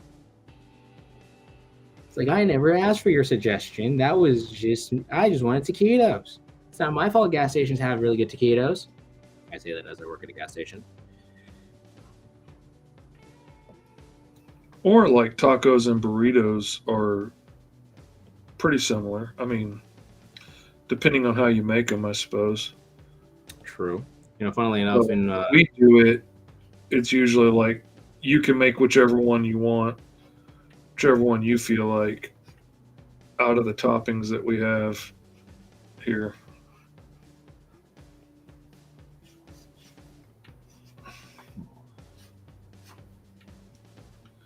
I was really surprised, and I don't know if it's just a Texas thing or what, but when we went through Texas, we were looking for some place to stop for dinner, and we stopped at Dairy Queen, which, you know, I've been to Dairy Queen before, but the Dairy Queen in Texas had tacos, and so we all decided to try them and get tacos. They were honestly some of the best tacos I've ever freaking had. And everybody in the car loved them.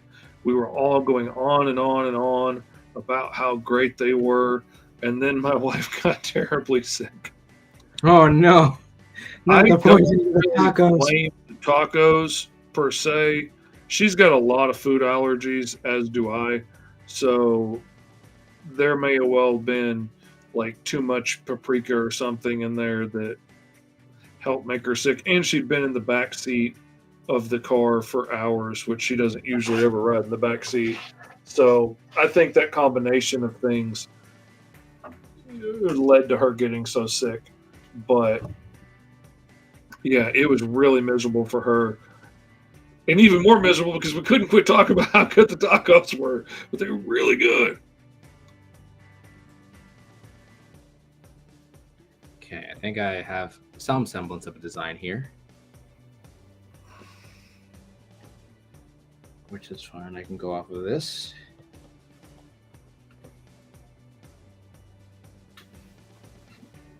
There we go.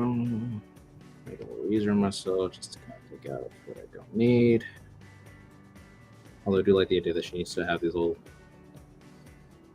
knee pads.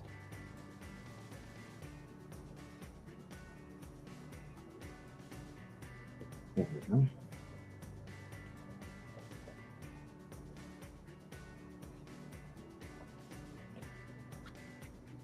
I could totally see doing a book about these girls. Of course, that's my problem with every character we come up with. It's because it's like it's the dopamine hit of like, oh my gosh, they are so fun. But let's just actually like come up with something here.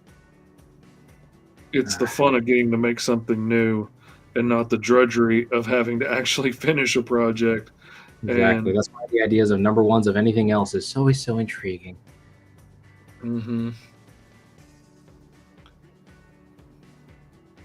and that's the curse of most creators is we get halfway through a book and then get an idea for something new and want to go chase that instead of finish what we started. And then you got a whole bunch of parts of things or number ones of things and no number twos. That is my biggest advice for all new creators when they ask me and they're all like, "Oh, I got all these ideas and I want to make this big connected cinematic universe like Marvel." And but like, dude, just tell one story and tell it well. Tell it beginning to end. Start something and finish something. And even if it's just an arc, get something done and finished because there's way too many people out there that have started a dozen different things and never finished any of them. That's way too easy of a club to join. Join the club full of people that actually finished it.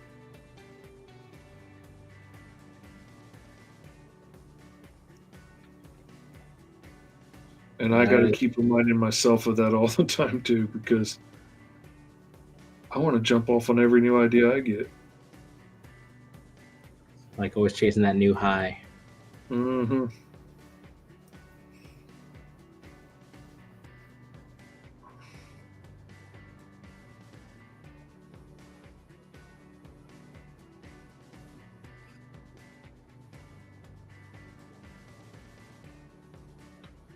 And I don't mean it to be negative, but there are definitely like I've got a list of creators that I admire that I want to be like, and I want to do the things they're doing. Not I want to rip them off. I want to copy them. But I want to be able to say I did and accomplish the same things they did. And then there are some creators out there that are absolutely on my I don't want to be like them list. And it's not trying to be mean, but like I don't want to be the guy that started a bunch of things and never finished anything. That's why it was so important for me to, even though it might not have been some people might have thought it wasn't the smartest move at the time to do the fourth issue of Green Zone when I did it, but I needed to be sure that I got that first 4-issue arc done, because it would be far too easy to go on to Alice, which is my new main series going forward, and just do that because that was the fun new thing and not finish it. And I just couldn't. I cannot be that guy that didn't finish something he started.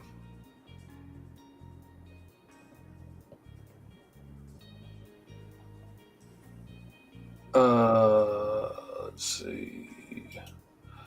Comments. Dragon Gaming says, "What if their vow is like a religious prayer to praise the sun, and it helps her become more determined and find resolve while wearing a necklace similar to a cross?"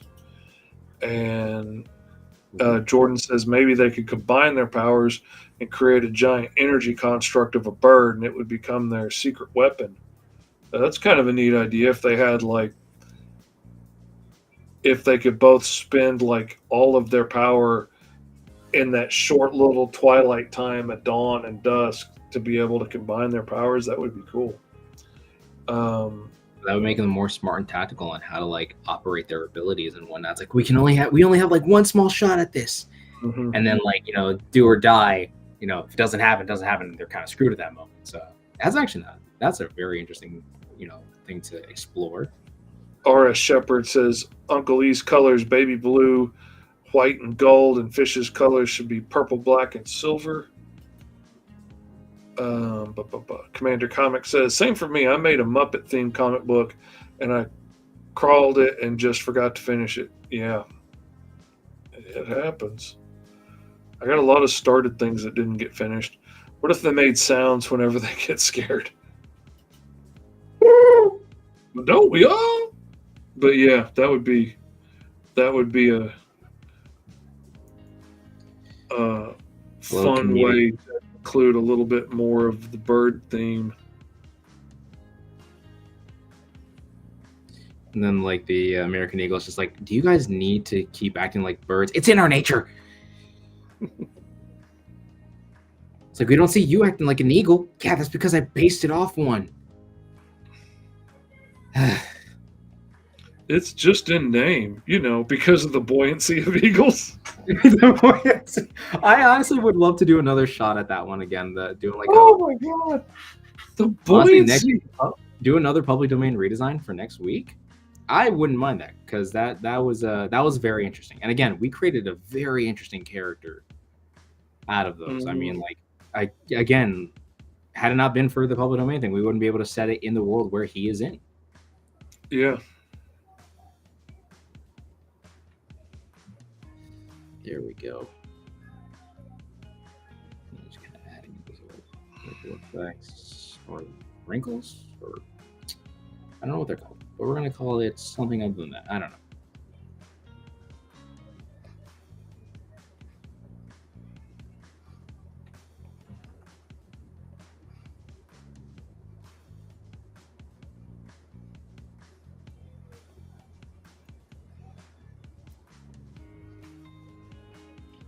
Man, the recap for this one's going to be very strange when we do a little roll for hero recap.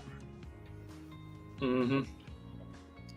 Because now I got to learn how to draw your character, and you got to learn how to draw my character. We got to draw them doing something like dynamically crazy or something, insane.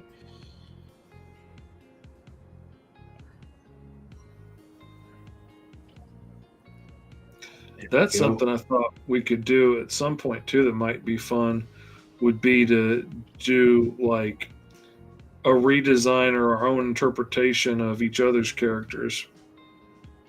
Oh, so like in one episode we'll take you get my character, I get your character, and then we just kind of swap it up a little bit.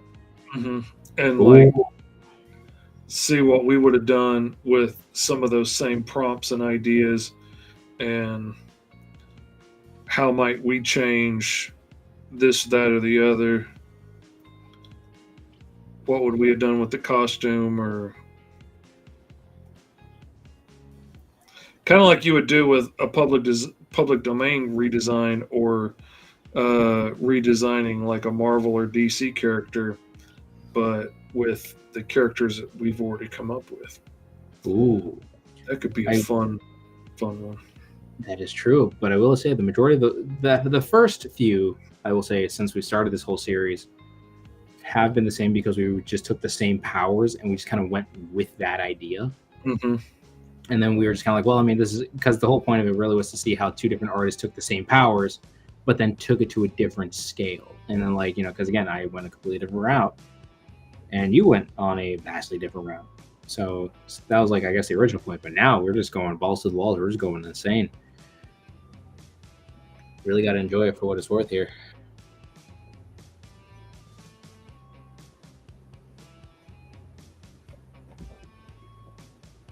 I can totally see this having some kind of a little comedic value to it. Like maybe their college buddy actually has a crush on one of them. Oh yeah, absolutely.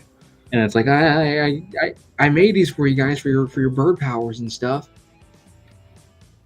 Like what I was thinking was like he would have a crush on your character and my character has a crush on him. And It's like, no, he's like, I'm not really into the big muscular sporty type. I'm much more into the more, and saying all kinds of things to really try not to say he's into the pretty girly girl type, and not the but threw it up. big as him goth type. But later on throughout the series, it turns out he's actually such a sucker for, the goth one, because like, wow, I didn't realize I was actually into this. Took one date and almost a trial and like almost him dying to realize like, wow, I never knew that I was into this. I have so many questions. She's so hurt and stuff that it would be like, I don't know. I don't want to fool with you. I think it could be a lot of fun. All right, let's see. What if it turns out? Oh wait, okay. Throwing this out here. What if it turns out the same organization that took down your character was the same organization the American Eagle in your universe was actually like associated with because of his father working for that agency or for that, organization?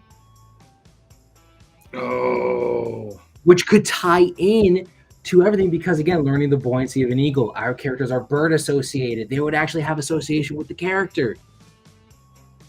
Oh, that's clever. That's clever. That could be like her parents could have died in experiments from that company because they were, trying to figure out their powers and how to use it for their own goals and whatnot. That could be really cool. And only then to realize that it's like a whole different dynamic. So the American Eagle and these two are completely tied together. Look at us figuring things out. Mm-hmm.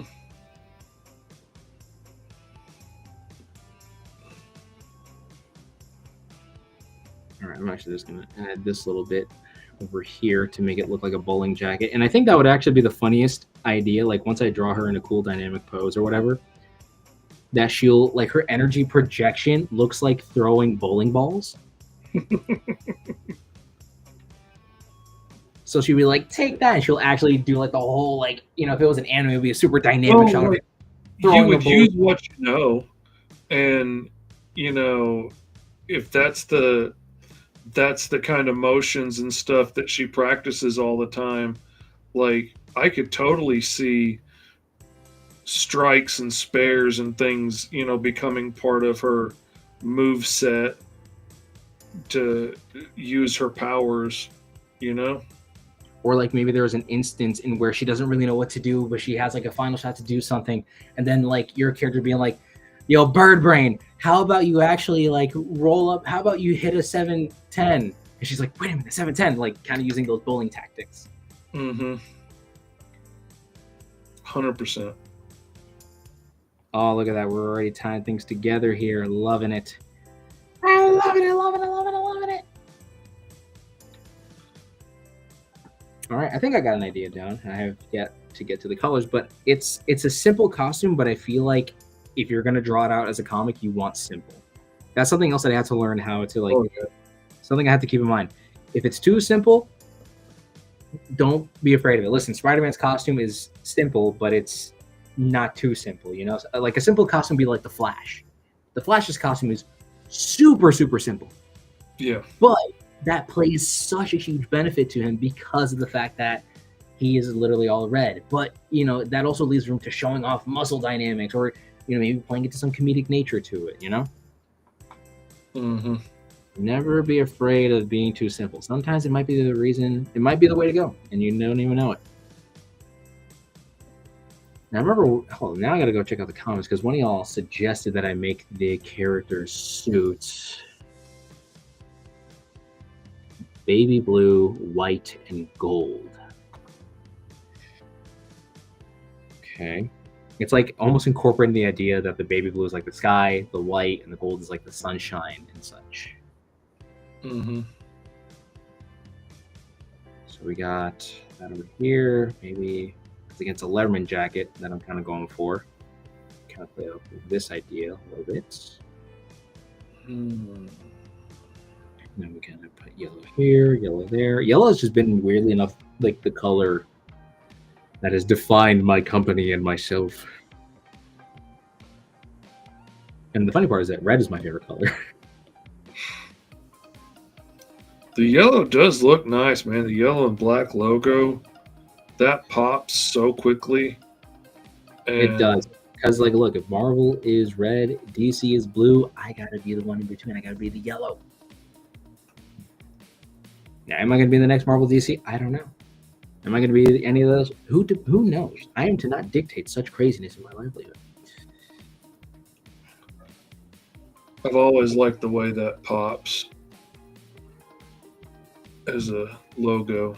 It's a great design. Thank you. Thank you, thank you, thank you. I'm not jealous at all. You're jealous. Hey, you got yourself on your own books. I mean, Yeah. if that's not a sense of a proof of identity right there, you know, somebody tries stealing your comics and you're just like, well, how do you know you made it? I'm on the book cover. I tried for years to come up with a cool, like, skeleton fish design to use as my logo. I've been trying since high school to come up with a design that I liked, and I have never been able to hit on one that I really truly liked. And I've done a few, and I've got like my chair for my drums has this skeleton fish spray painted on the back of it, just so people couldn't try running off with my chair and pretend it was theirs, which people have tried to do before. And like I was saying earlier before the show, I'm so tall, finding stuff that fits me to start with is tough. So when I found that chair that worked, I was not splitting that with anybody. So I painted a big skeleton fish on the back of it. But anyway, never could find something I liked. I was trying to come up with something for Mr. Fish Comics to have this big skeleton fish, and I couldn't figure it out. And then finally, I just jokingly stuck myself in there for the logo for my first Patreon comics that I was sending out. And it was only supposed to be the logo for like the Patreon only ones, and I was going to come up with something better, and that was going to be the secret logo for the Patreon subscribers. And I just never came up with anything else, and so I've just kept using it. Oh my lord! Oddly enough, Go the more mutated route on this one. Dragon Gaming says it'd be hilarious if they both have a crush on the American Eagle. That could be good drama too. Or what if the American Eagle ended up being the kid that was helping them with their tech, and it ends up getting powers himself, and that adds a whole Dawn and Nora for names from old Joe, tossing out some good old names. Those some solid names, son. Commander Look at our nieces and nephews comics. being all creative. How dare they But have I better wanna start ideas than with we really do. mini comics. I 100% agree with that idea, Commander Comic. Mini comics are fun. They're easy. They're quick. You can knock them out and have something accomplished, and know if you want to take it further. I really like the mini comic idea a lot. I really got it. If there is one series of videos I should bring back, and I mean, Mr. Fish has been advocating it for the longest time, I should bring back my Mini Comic Monday series, because I do enjoy those, but obviously that's still making comics, which does take a bit of time. I mean, as creators of comics, they do take time, and I'm never against that, because honestly, I love the idea of coming up with like all these little stories. Probably it gets that little dopamine hit of like, oh yay, I get to finally create like a little crazy comic idea, and you know, I'll leave it there, and then if I ever want to touch upon it, then maybe I can, or ditch it, or whatever it is I want to do. Who knows? But it's like, the thoughts are like, the imagination station there is just, oh, it's so good. Love it though. Yeah, if I had it to do all over again, I really think I would just, if I was starting over from scratch right now, I would just start doing black and white mini comics, and because that's what I wanted to do in the beginning. And then, like I've probably said on here before, then for like the trades, I could color them, and that would be a whole extra thing to make, buying the trade worthwhile if you've already supported and bought the books, up until now. You are getting extra stuff. You're getting something for your money. And I and it would be so much easier and quicker and faster to get books done, and then see what I like, see what the fans like, see what takes off, without having to spend quite as much time on it as the color takes. And I would 100% go that route. I could produce them myself at home cheaper rather than having to buy them offset printed or whatever to make them cheap enough. There's just so many reasons that makes that easier, that I would 100% go that route if I was starting over today. I'm really trying to stick with that blue color. I don't know if I'm making it work or not.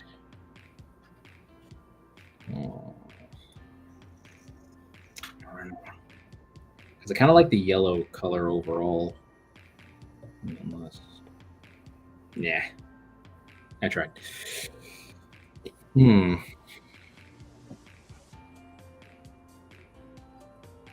of digging it. Kind of digging it. Kind of digging it. Like a shovel. There we go. I think the white might have to be the best choice here, just because it's simple. Let's give her some little red lips here, because why not? Red lips, fingertips. All right. So we kind of got something over here. I'm liking it. It's actually pretty solid. I think this feels cyberpunkish enough, but not too much. So, because like I'm kind of going for like a strange, adventurous rebel kind of character with my little rendition here. Yeah,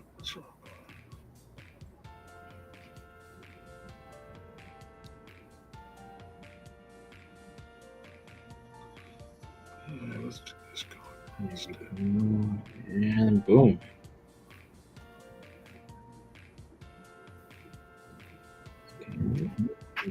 This. And then let's take that, make these both white, and then we do a Gaussian blur, giving it like a radiant, like ethereal yellow glow.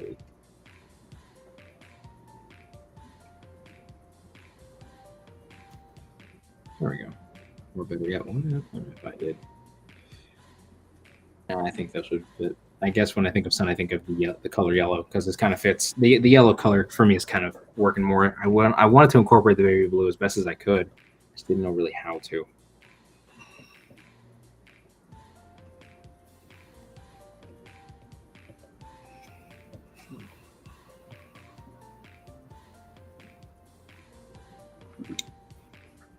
I feel like this is a weirdly well proportioned out character.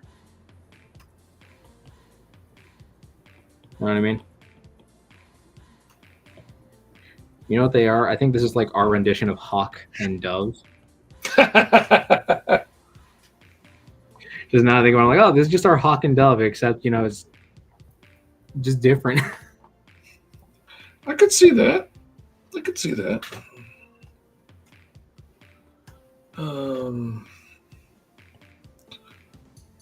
I'm going to take in the airbrush. Then I'm going to applying the shadows here and there. You see. All right, and there is at least a rough concept of it. mean, if I was to stick around furthermore, should I actually create the actual cover? Probably not. That would be too much work.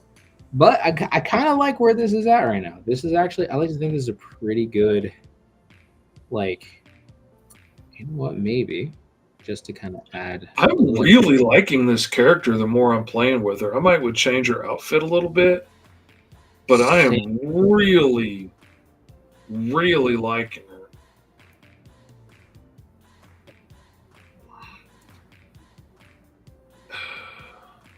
I feel like she looks just a hair too much like Kaw. Almost looks like his like goth little cousin. But, oh my god! There we Oh go. my god! If that's the world they came from, that would be freaking hilarious. They're the last species of the mighty Caw, the Cro-Magnon. Because there's so many bird species from that world. Like any bird has evolved into a human like version, and like there's owls and there's sparrows and falcons and thunderbirds and all kinds of stuff. Like they could absolutely be an avian species from there and from Zion, and they could be living here on Earth. And oh my god, that would be so epic. That would be so epic. Who'd have thought the Mighty Crows universe expanded furthermore into the realms of superheroes? As we have the American Eagle, and then now we have these two. Oh, that's hilarious. I love that. Oh, that is too cool of an idea. I love that idea so much. All right, I think I'm actually kind of set on this for now, just because I feel like if I tamper any more with it, I'm probably going to end up making an entirely different design. I feel like it's cyberpunkish enough, but also it still has that sleek bird-like quality to her. So I think I'm going to kind of end it on this note here. Actually, well, probably not. You know what? Maybe just do some slight little colorations here and there. But I feel like personally, I've got to come again. I really like this design for her so much. Yeah, I'm actually kind of glad these came out the way that they did. Just very, very, very unique. I mean, again, I never would have thought to ever make characters of these. There's also the reason why I love doing this channel or this show in general, just because, again, it really breaks us out of like what we think we know we can make, and it forces us to do something entirely different. You know, like getting to design, like I never thought I would design, you know, like, because yes, I have designed, you know, heroes based off of birds and animals and stuff like that, but to take it a different route and put it in a cyberpunk setting and all that other kind of stuff, like really gives it that extra flair that really like makes it its own thing, which again, I love, you know, the fact that we were able to play with the ideas and actually get, you know, what we have here. Only in Roll for Hero will our, you know, will we really break out of our comfort zones, and we'll actually design characters that actually, like, little do we know, we had such great ideas for, but we never knew how to like dive into those ideas. Let's see. Dadpool says, I really love the hair design of Mr. Fish's character. Thank you. I really like it too. It was his horned owl idea that really got me started on it, and then also him and somebody else in the comments mentioning like if one had black hair and one had white, and then I thought, what if I did like a choppy goth cut that was black and white, and then I was off to the races with that. Let's see. Dragon Gaming says, I like both you guys' designs. One looks like a cyberpunk rebel athlete and a simply strong goth. And we love them all. And Doggone Comics says, howdy y'all, I'm back. What did I miss? Man, you missed so much. You missed so many shots at the top of my head while I was drawing. We have designed up two sisters. his character is part of the family of this alien race that we may have just decided that they came from the world that the Mighty Caw comes from, of my book, and they're from that alien race where many bird species have evolved into human-like versions, and his character has landed here. Her family was doing fine. My family was hiding as well in plain sight, and nobody really knew. And then my family got killed, and his family adopted my character, and they had to go through all those tough teen years together, and lots of drama and coolness ensuing. And but his powers are more based around the sun and gets more powerful during the day, where my character gets more powerful during the night, and her powers are all like shadow based and everything. um Deadpool said, "Did y'all settle on a name?" No. I named my file Nora Night Owl because we were talking about Early Bird and Night Owl, and I just thought that was funny, and I liked the Dawn and Nora name ideas. So that's what I'm going with for now. I don't know though. I'm open to ideas. I'm open to. I actually had this funny little idea because of how much my character looks like she's centered around lemons. Because I don't know why lemon is the first thing I thought of. Because the white in her eyes, the color in general. I would call her Lemon Wing. I don't know why that was like a random little name that popped up. But it was like, oh, Lemon Wing.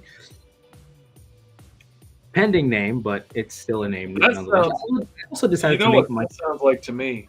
That sounds know. to me like the idea for the name that she came up with for herself, and then everybody else is like, "Oh, No. sweetie, oh, sweetie, no, my sweet let's summer child. come up with something better."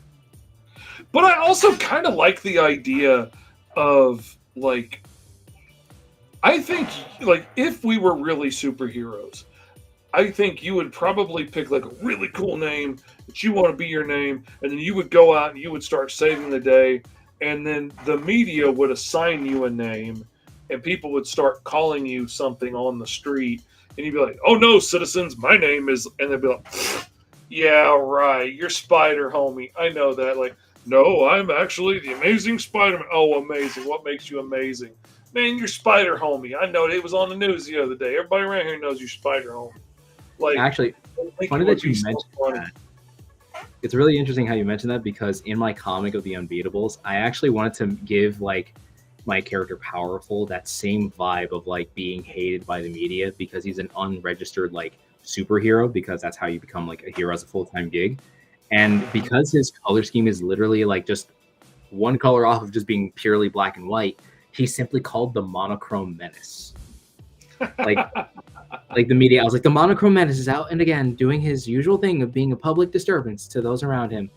And he's just like, it's powerful. It's powerful. How are you not knowing the name here, guys? Commander Comic had a cool idea. So, will the next roll for hero, can the viewers draw what you roll for us? That's a cool idea. Yeah, like we would roll it up, and then they would draw what we rolled, rather than getting to roll up their own thing. Which, I mean, you could absolutely always do as well too. I would love to see what ideas y'all came up with for this crazy combination of stuff we came up with today. But also, like, a lot of this wouldn't have even happened without the great suggestions and ideas from all of y'all, kicking out all kinds of ideas like siblings and things like that spurred this whole idea. And I love the whole adoption aspect because that lets us be very similar and yet very different at the same time. And I really dig that. And then also, I was going to say, too, the reason why I decided to change it up a little bit. So I made her like a light-skinned girl. So instead I wanted to make her a little darker because if she's very sun-based, I would assume she would get a tan. So that's why I decided to do at least what I ended up doing for this rendition of her design. Mm-hmm. Or at least, giving her You that guys tan. should definitely redesign each other's characters, said Jordan. That would be fun. That would be fun to do. On that logic, I'm wondering if I shouldn't just lighten her skin color See what Actually, that looks like. Because I went a little darker on her, thinking shadows, thinking blending into the shadows and stuff. But now I'm curious. because that could give her like a ghostly pale shadow like thing, kind of like using the Batman effect of putting fear and instilling fear into people. I feel like in her case, she tried to instill that same level of fear. It's like Batman and the Signal, weirdly enough. You know, Signal from DC Comics being like the Batman of the day, but then you have, you know, Bruce Wayne, who's, you know, the Batman, the Dark Knight, that kind of whole thing. So it's like getting to play up on those dynamics a little bit. And if I really lean into the pale, then I can. That also plays up the goth as well. Exactly. So look at that. We're like two birds, one stone here. Pun unintended. The Medusa character uses a stone to try to knock out the two bird siblings. So then that phrase comes to life. Okay, that's not bad. I just need to change. Oh, that is okay. But then no, here's the thing. I feel like we're gonna be either redesigning or trying to take the character and putting it in our style when we do the Roll for Hero recap, where like essentially Mr. Fish does his rendition of a cover that would have, you know, my character in it, as my cover would have his character in it, and then having to make this whole thing about it, you know? Maybe, if anything, we should do like probably the next Roll for Hero. We should still keep it in this setting, but create more villains within the cyberpunk world in a way.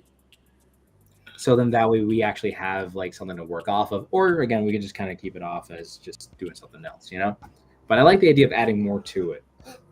Yeah.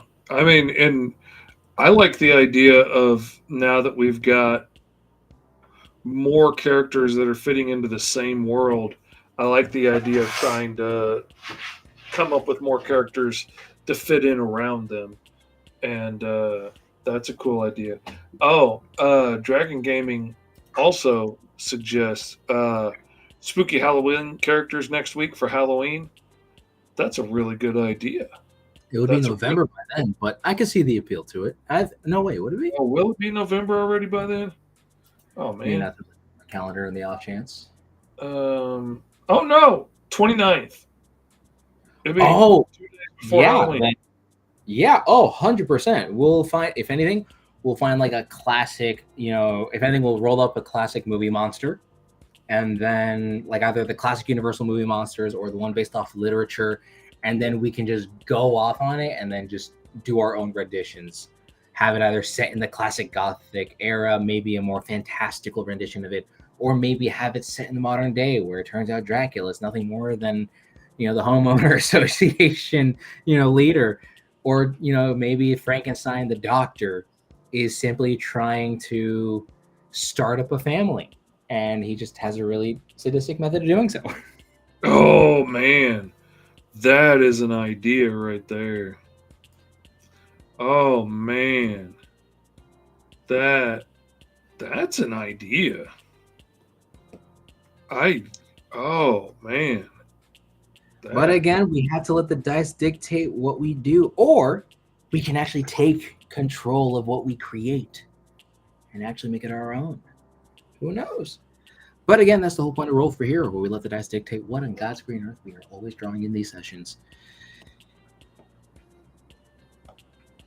It's actually like I'm so glad I was able to come up with a fun little tagline for this show, just because it's, you know, easier to kind of say. Mm-hmm. And also because I can say it very rapid fire. You know, it's like, welcome to Roll for Hero, the show where we let the dice dictate what on God's green earth we are going to be drawing today. Like going off of that whole rambling thing, because, you know, I got to ramble. You know, you can't, if you can't let a Hispanic man ramble, are you really letting him live? Come exactly. On. Honestly, I'm kind of digging this. I'm really, really liking this a lot. I was not expecting to like this as much as I Oh yeah, this came out so good. Yeah, I'm happy. I think something else I might add on to this as of right now is probably like a little stripe, like an inverted stripe. It's like at the bottom over here, it's mostly white with a yellow stripe in the middle. But then at the sleeves, it's yellow with a white stripe in the middle. Kind of playing up on that little on that whole thing there. Oh man, I'm really, really liking this.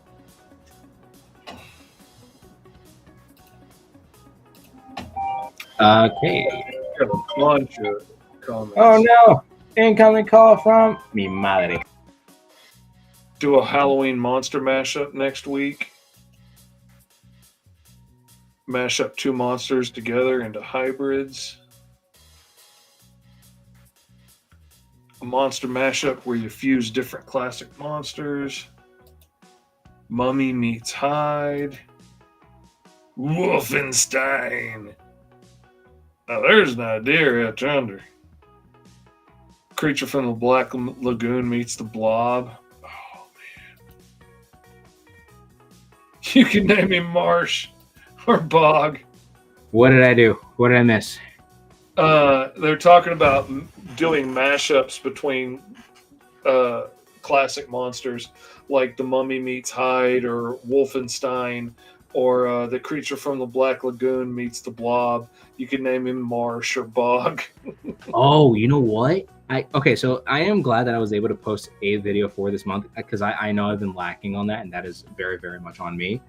But I actually, yeah, 100%. So I actually made this video of creating my own creature commandos, and in it, because it turns out the Creature from the Black Lagoon I think is not public domain. I believe that is a full-blown Universal movie production. I had to find like a stand-in for that character. So I'm like, man, what am I going to look at? So I look up, amphibious or like either, aquatic cryptids and whatnot.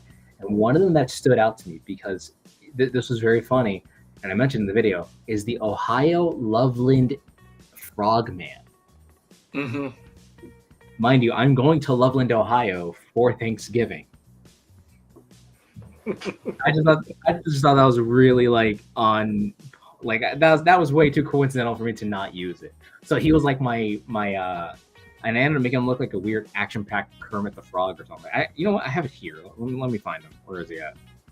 There's a lizard man too. Cryptid. I don't remember where it's from. I don't think it's from Arkansas, but I think it's close by. Found it. There you go. The Legion of Mercenary Monsters. So, of course, we have Frankenstein's monster on the bottom there being the full-blown muscle of the group. Then we have the son of Dracula, Victor, as well as the Invisible Man, Isaac. And we happen to have, did I ever get that guy a name? Did I? Because I drew him here. Hopper, the Loveland, Ohio, Frogman. And then the main person like behind him is actually Calcora. She was part of my original public domain Suicide Squad team. So, kind of getting to fit in the mummy aesthetic with all the rest of these Halloween monsters and whatnot was actually a lot of fun. And this was a fun cover to put together. And it was actually the first time I did a whole like public domain video without designing the characters individually, then getting to the big thing of it all. But, it is what it is there. Well, that came out cool. Oh yeah, it was a lot of fun. But this came out far more intriguing. I wasn't expecting.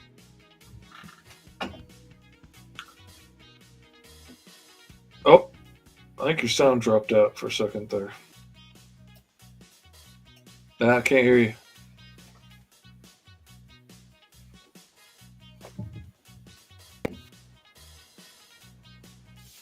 I'm hearing. Oh, wait a minute. I was saying I'm hearing the music, but I'm playing the music. Woo! Echo. I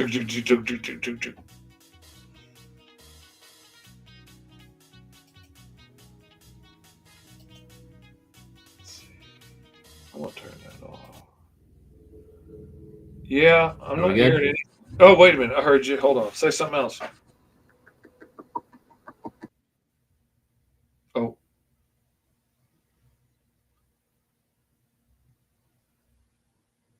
I wonder what happened.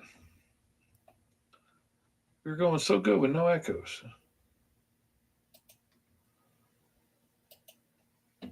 We're doing so well for so long. Kermit, says Deadpool. R.S. Shepard says, Fish Collier's Blackbird, Uncle E. Canary. Hello, hello, hello.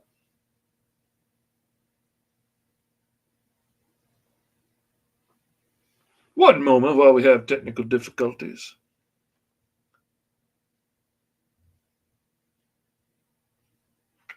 That usually works. Turn it off, turn it back on again.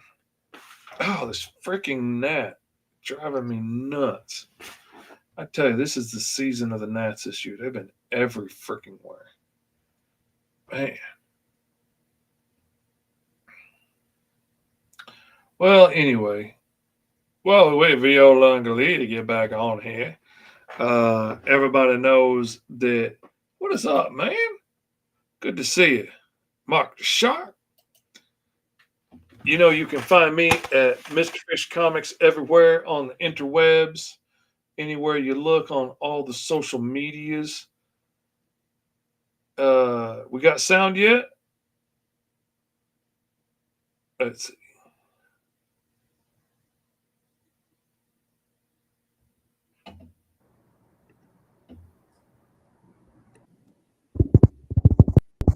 I can hear that. All right, you guys can hear me? Yes, no, maybe Yeah. so. Yes, Oh, we hey, can hear you. beauteously. Thank the Lord. Okay. Sorry about that, everybody. I don't have literally no idea what has happened there. And also, we get crisp audio sounds, which we haven't Oh, had yeah. since we haven't had this since like the first episode of Roll for Hero.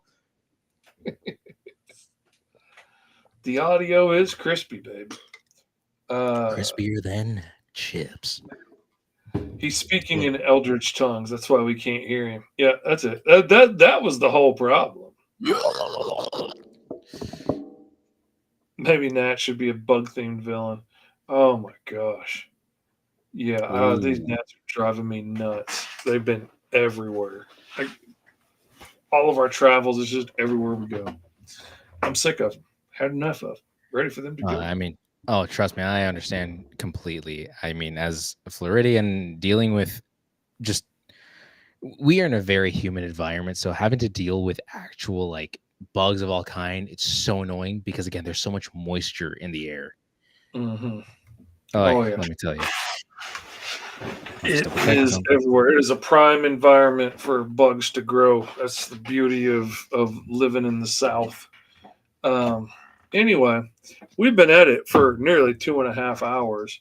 So I think it's going to be time to start to get a mosey on here because I got to try and get some other work done because I got a book to finish. Printers.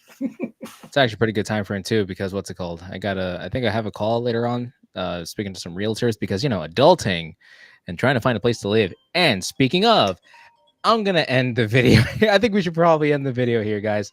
So oh gosh, she's going to kill me for that. Anyways, everybody, thank you so much for joining. Make sure to use the hashtag Roll for Hero, ROLL, the number 4 and HERO. Please, you know, use it in all your social media platforms and everything. But we're going to end this fun session here. So for everyone out there, make sure to follow these 3 simple rules to stay awesome, stay weird, and to keep life to the easiest. Always remember that art inspires all, but you can inspire more. And always remember, your uncles love you, and stay ultra. Roll for Hero! You know, and even if you were to have like a prompt of 10 different things, right? Like say if you had one prompt of like, oh, like here's 10 different personality traits, here's 10 different superpowers, here's 10 different drawbacks. I like coming up with random list of powers and then just see what I come up with. Imagine rolling just those things every single time. It's always going to vary. You know, the possibility of that happening is again like a 1 in 10 chance, but it's like it shows that there's always something else cool right around the corner that we can come up with because there's no end to the